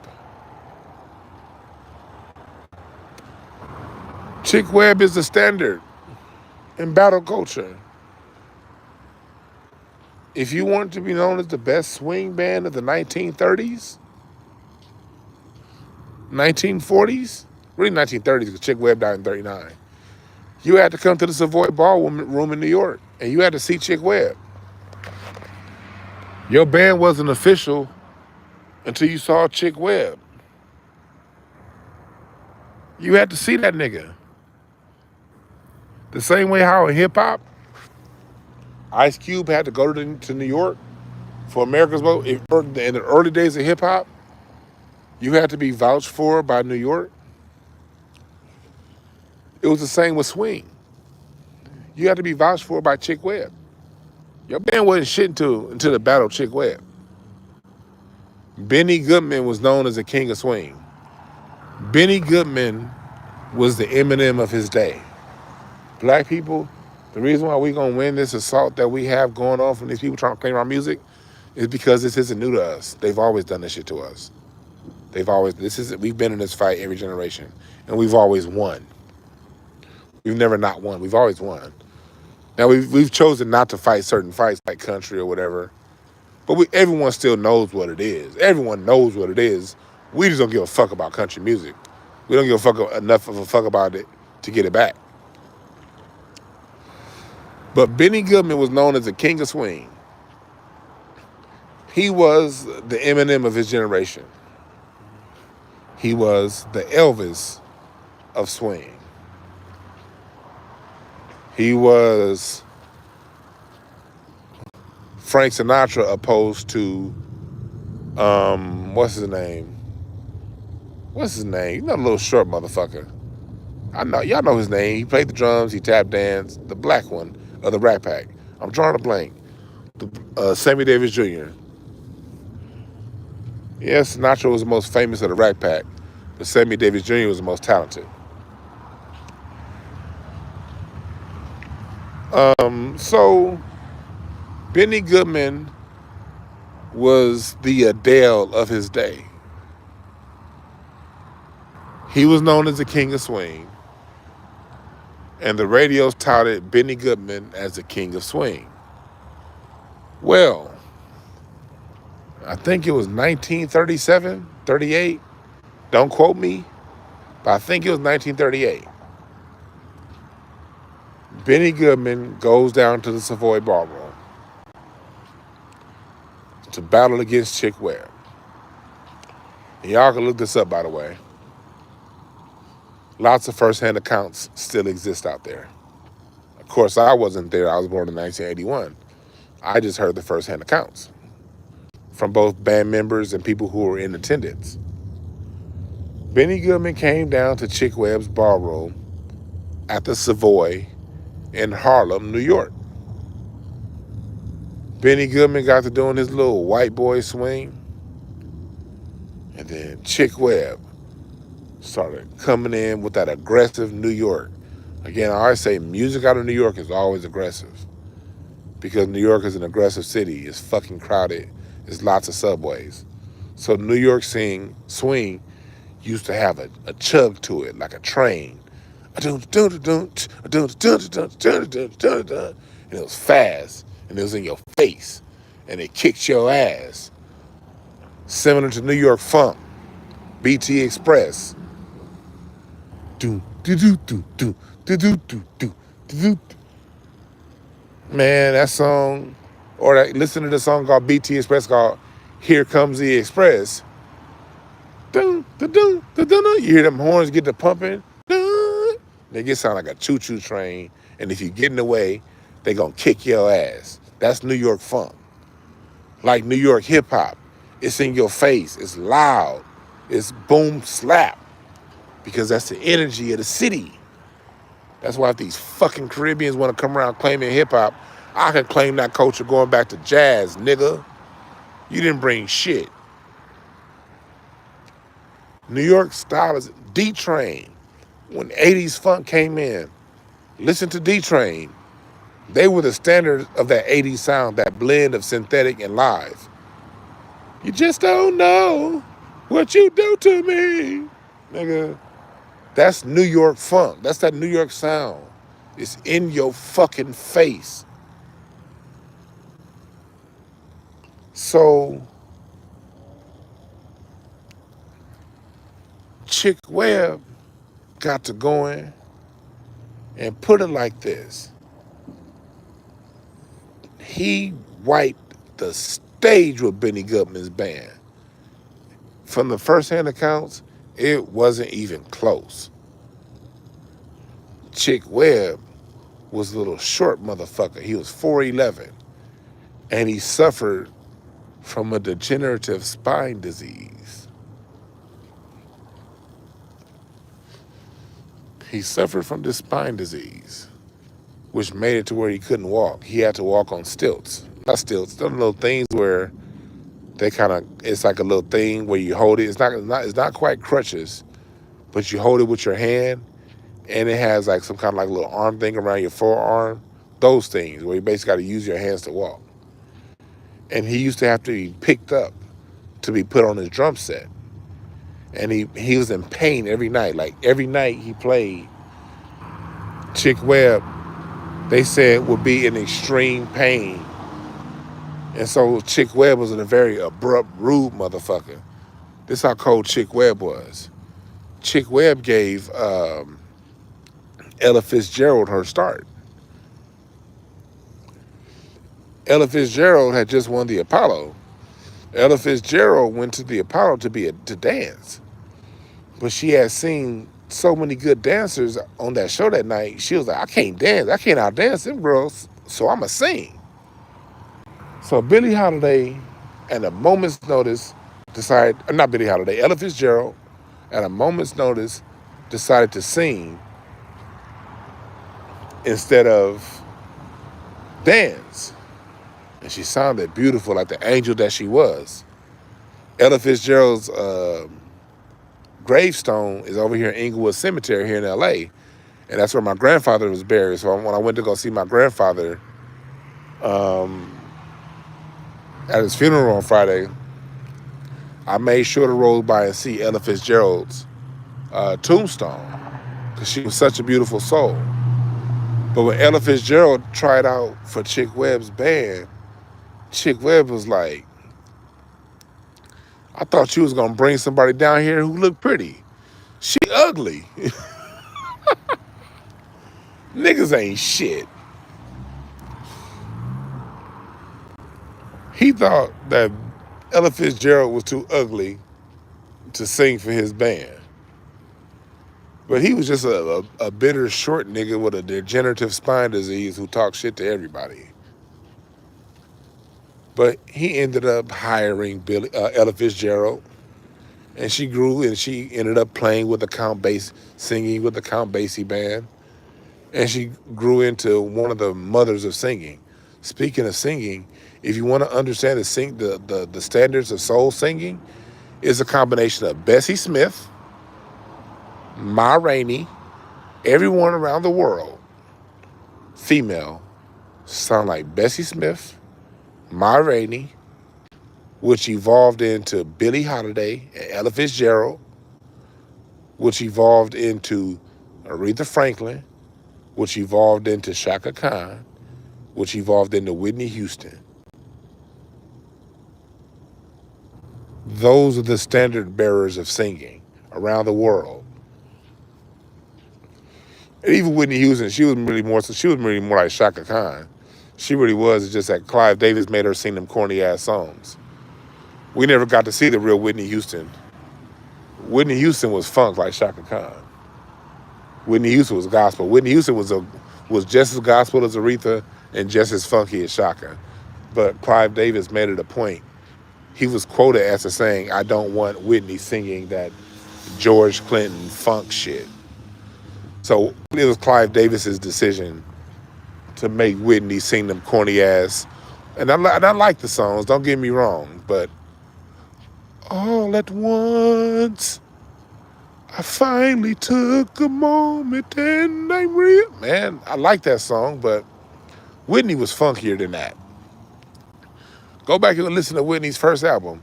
She had like 3 features with Jermaine Jackson. You knew they wanted that album to be corny with that many Jermaine Jackson features. I like Jermaine, but nigga, why are you on half of Whitney Houston's first album? Did Clive Davis say we want this album to be as corny as it can be? Whitney didn't want to sing that. Whitney wanted to sing funk. Whitney wanted to do what Shaka Khan was doing. Whitney wanted to do what Mary J. Blige was doing later on. Whitney had to fight for that song, I'm Your Baby Tonight. I'm Your Baby Tonight was Whitney's first funk blues song. It was blues funk. But she had to fight for that. And that didn't come to her third album. But Clive did not want her singing her real sound. So we never got to see the best of Whitney. Think about that. As great. Think about how jealous these other people are who want to take our fucking culture. No one around the world, you cannot name any country on this earth, any continent that can produce a Whitney fucking Houston. Think about that, black people. Think about that. Think about that. That ain't something we should take for granted. No one. Nobody has produced a Whitney Houston. Somebody who could stand there flat-footed, not dance, not do cartwheels, not have explosive, just sing in a simple dress and make you cry. Nobody has that. And with that being said, we still didn't see the best of Whitney.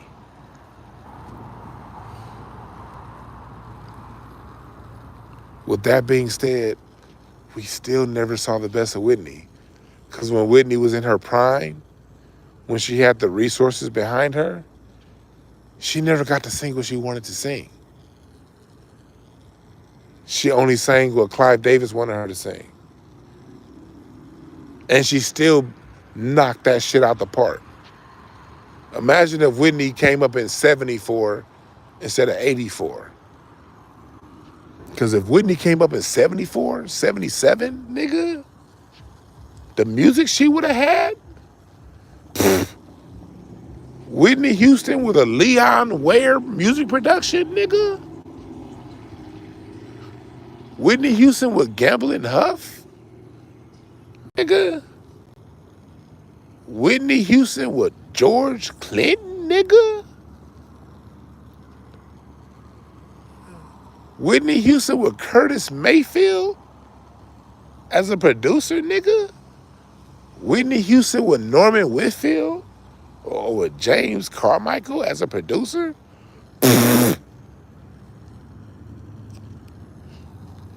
But the 80s is when them white folks got control of our music. And they started putting poison in the water. And they started separating our best singers from our best producers. And Gamble & Huff did work with Whitney on some of her stuff. Especially those songs that she did with Teddy Pendergrass. But Philadelphia International was done. That was under Arista. Gamble & Huff was under direction of Clive Davis. They didn't get to do those Gamble & Huff style string orchestrations because they had to now go back and listen to Whitney Houston's first album. That's when those like 80s cheesy kind of keyboards really got established. They were playing with them before, but that fully synthetic 80s sound, it was coming in before that slowly. It really got established with Whitney Houston's first album.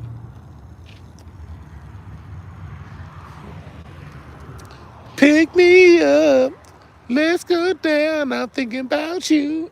I think my next Incense and Ashtrays, we're gonna talk about some Whitney Houston. For y'all that follow Incense and Ashtrays, I think that's what I'm feeling. It ain't gonna be no Incense and Ashtrays until Friday. Well, Friday is funk, so I might not do Friday. I don't know if I'm gonna do Whitney Houston on a Friday. I'm gonna have to do her on a Sunday. So I might do Whitney Houston next Sunday and really break down what was brought in and contrast Whitney Houston, the Whitney Houston we got versus the Whitney Houston we could have gotten had she come out 10 years sooner.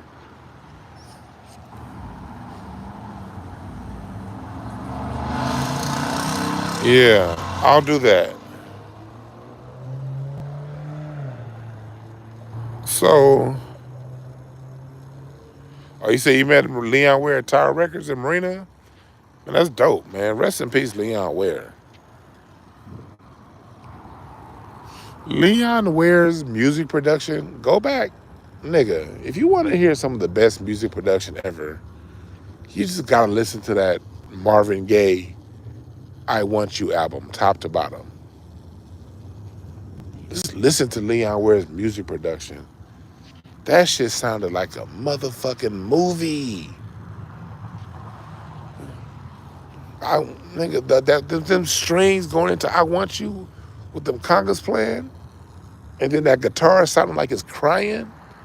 Nigga, that song, Come Live With Me, Angel. Come live with me, Angel. Nigga, that's that Leon Ware, nigga. Nigga. See, they had to dumb our music down for these people. These other groups wouldn't be able to participate in R&B if the shit wasn't dumbed down through the 80s and the 90s. During the 80s and the 90s, they really intentionally dumbed down our music. We don't, like, I know y'all have heard me say that, but I don't know if people truly understand what that means. The music we have now is a condition. It's not who we are. It's the condition of circumstances. Big bank take little bank. Y'all making good music over there? Well, we gonna buy your record company and make you stop making good music. The reason why the neo soul era took off so heavy was Erykah Badu was at Motown. Motown just kind of let artists be. They didn't have those heavy restrictions that the other labels had. They just sort of left the artists alone. So Erykah Badu, she said it herself in an interview. She just got to put together her life's music, and that became Baduism. And Motown didn't really have anything to say. Mind you, if Erykah Badu was at Uptown, with On and On, you would not have gotten do, do, do, do, do, do, do, do. You would not have gotten that. If Erykah Badu was on Uptown, if she was on Bad Boy, if she was on LaFace, she would have got, it would have been a 4-bar hook. It wouldn't have been, dude, it wouldn't have had that swing. Oh my, that drum beat.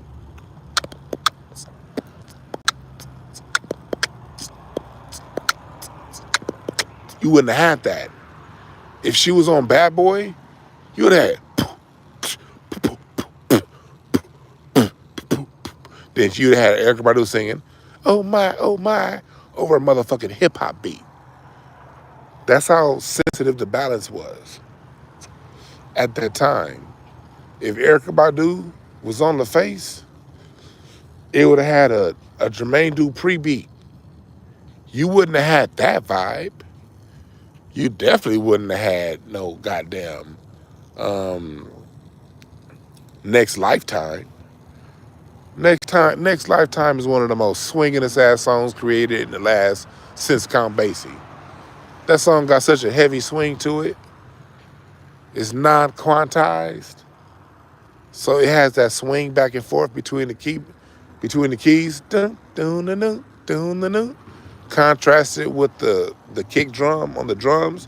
Dun, dun, dun, dun. Doom, doom, doom, doom. See, as a drummer, where we place our kick drum dictates the swing of your hips as the dancer. I knew this long ago. I understood this when I was 16, because I started playing the drums at church when I was 14. So by the time I was 16, I was 2 years in and playing in front of people every Sunday, 2 Sundays a week. That's 104 times. Then Wednesday night service. So 52 Sundays a year, 52 weeks a year, 2 times. I'm playing the drums 3 times a week, 2 on Sunday, 1 on Wednesday. So mind you, by the time I'm 2 years in, I'm already 300 some odd goddamn shows or performances or live shows, and I'm still playing in jazz band in school, whatever. So I realized by the time I was 16, I was like, wherever I place my kick drum, that's going to dictate how these Christian niggas dance. So if we play that traditional church beat, if I do that straight, they don't get into that church dance. But if I change that kick drum up just a little bit, and instead of playing it straight, I swing it and go boom. Every time I would hit that little swing on my kick, I would notice Sister Clarence, every time I would hit that swing on my kick at the 1, she would do some little extra with her feet. But when I would play it straight, she would dance more straight. But when I would swing my foot, she would swing her foot a little more, and it would be instinctual. So when you play your other beats, your traditional church beats, if I play a straight 1-2, that's going to get you to dance a certain way. But if I play a 1-2, 1 on the kick drum, 2 on the snare, 3 on the kick, 4 on the snare, that's going to get you more in a funk, hip-hop style dance. You're going to more so swing your hips between the beats because of that cavity I'm creating. The kick drum's only on 1 and 3. So there's a cavity right there for you to dance in. Versus if I'm playing 4 on the floor. Disco, if I'm going and I'm playing 4 on the floor, you're more so going to bounce on top of the beat. You're going to ride the beat. The way you move your hips, the way you move your feet, the way you move your whole body language is going to change. And it changes as simply from me playing a 1-2 on the kick and the snare versus 4 on the floor. 4 on the kick, 2 on the snare. Totally different body movements. So like when it comes to music, It truly is a science like that. And how you play a song depends on your feeling. You ain't going back and saying, hey, back in Africa, they used to a boom, boom, boom, boom. No, you play it on the feeling. Some songs feel like Four on the Floor. So you play that. Other songs feel like a 1-2. And they need that swing.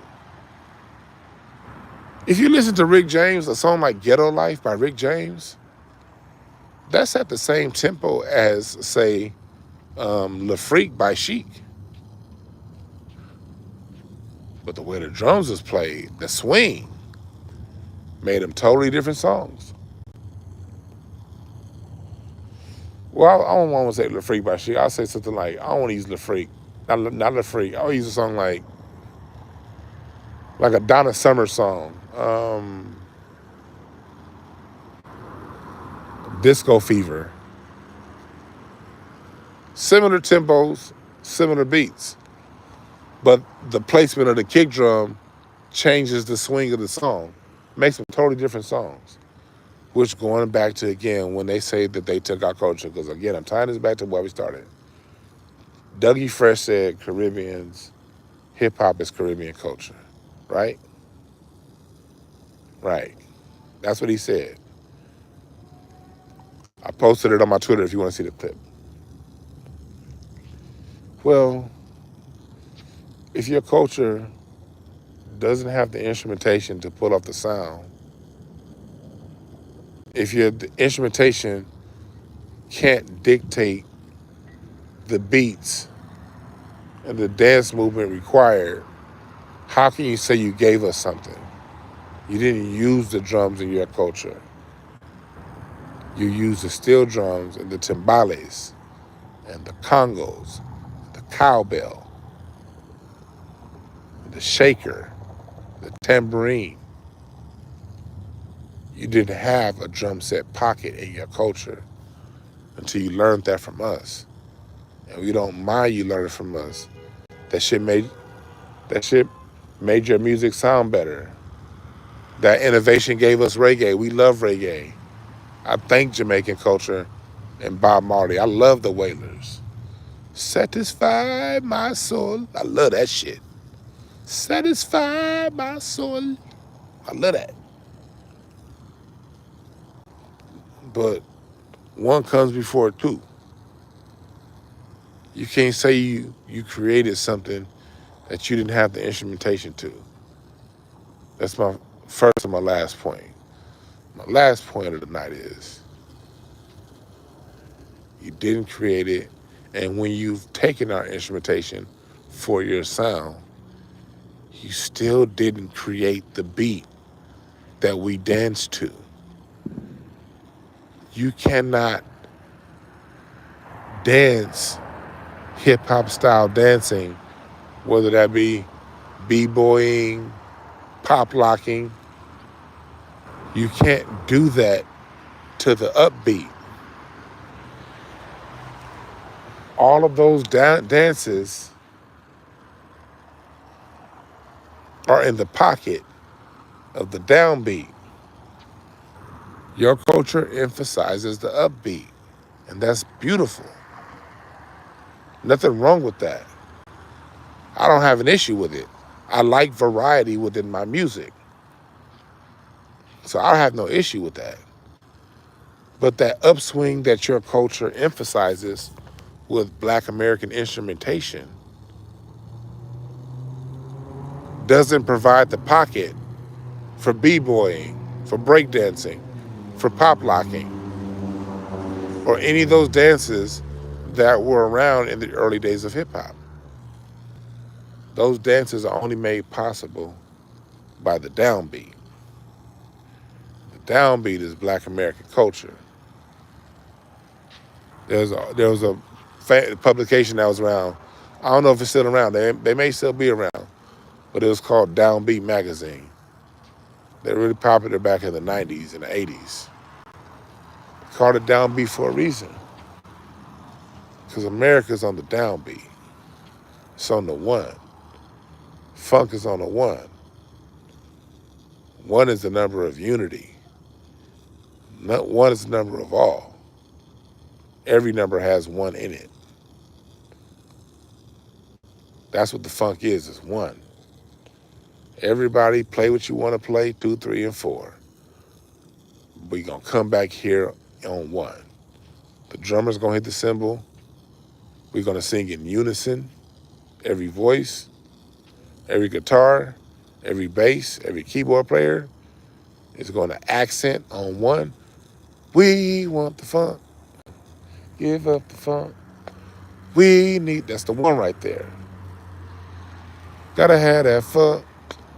Da da da da. Da da da da da da.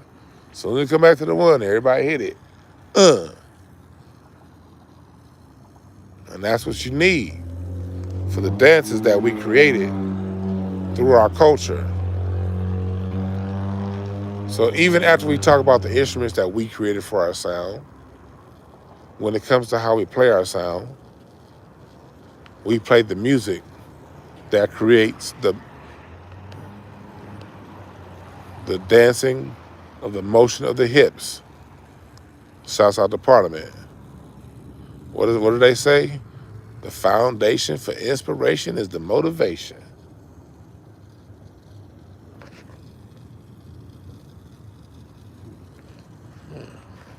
That's how it works.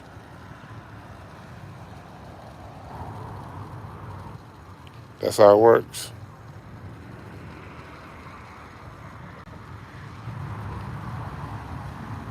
That's how it works.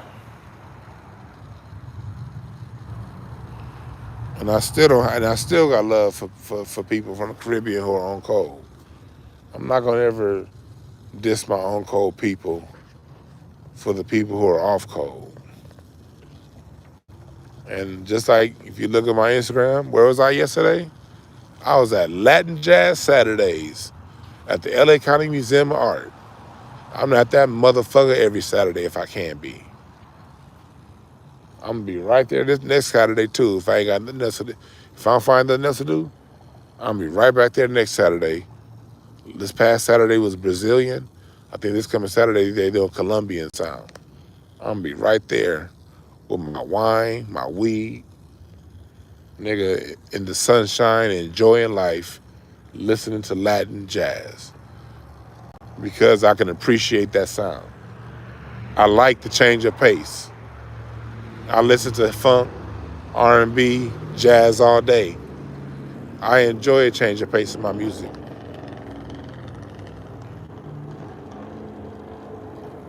I enjoy what y'all did with the sounds of Dizzy Gillespie. But this band that was on this past Saturday, these motherfuckers talked about, they were called like they said, yeah, we do New York style salsa. And they shouted everybody out except Dizzy Gillespie. And I thought about that. To the casual, you just like, okay, yeah, cool, you don't know. But everybody that he shouted out, in their own words, not mine, not DeJuan's words, but in Tito Puente's words, and all of these other guys' words, Sergio Mendez, they learned from Dizzy Gillespie. Dizzy Gillespie is who seeded their sound. That's what they said. Mambo Martinez, they all say this. It wasn't until they worked with Dizzy Gillespie and adopted Black American instruments like the drum set and the saxophone and these other instruments. That's when their careers took off. That's when they became these legendary giants that they're now known to be. Before that, they were just everyday soca musicians. They were just everyday, merengue musicians. They mostly play merengue and the other native sounds of the Caribbean. But when they met Dizzy Gillespie, that was that sauce. Dizzy Gillespie was that sauce. That nigga was saucy. Dizzy Gillespie was saucy. He was that sauce, man. Ooh, Dizzy was that sauce, man. Salsa, that's Dizzy Gillespie. That's bebop. That's that sauce, nigga. Nigga. For those of you who don't like the word nigga, I'm going to say it one more time. Nigga. That's the sauce. You the sauce, nigga.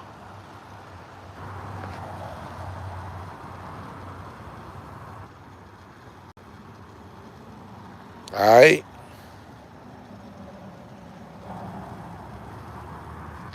You the sauce.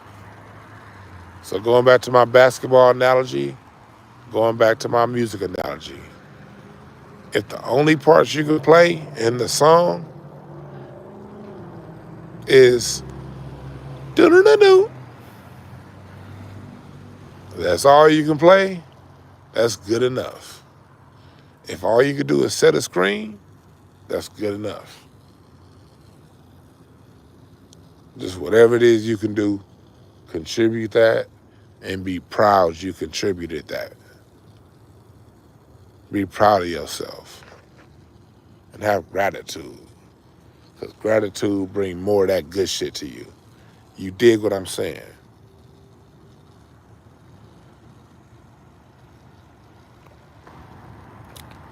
But I'm about to be up out of here. I'll holler at y'all. I'm gonna try to have Dr. Randy Short on later on this week. There's been so much going on. We're gonna have Dr. Short on, hopefully make Thursday or Friday, some shit like that. But yeah, get the black music poster, get the canvas. The canvas is beautiful. And yeah, Hotepish.com.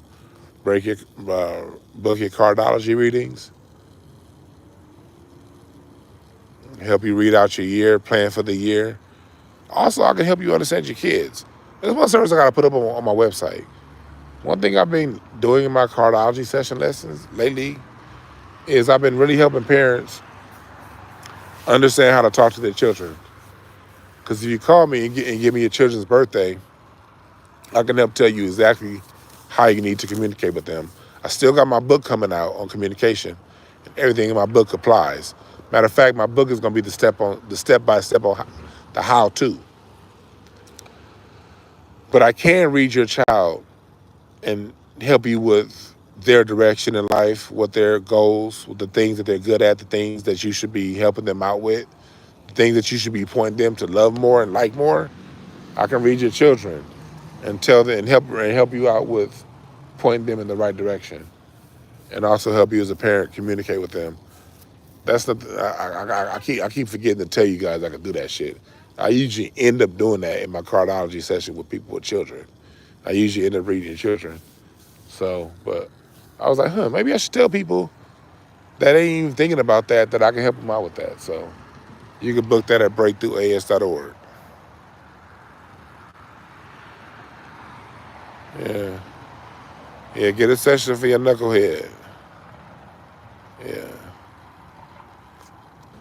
But holla at y'all. There are no perfect messengers, only perfect messages.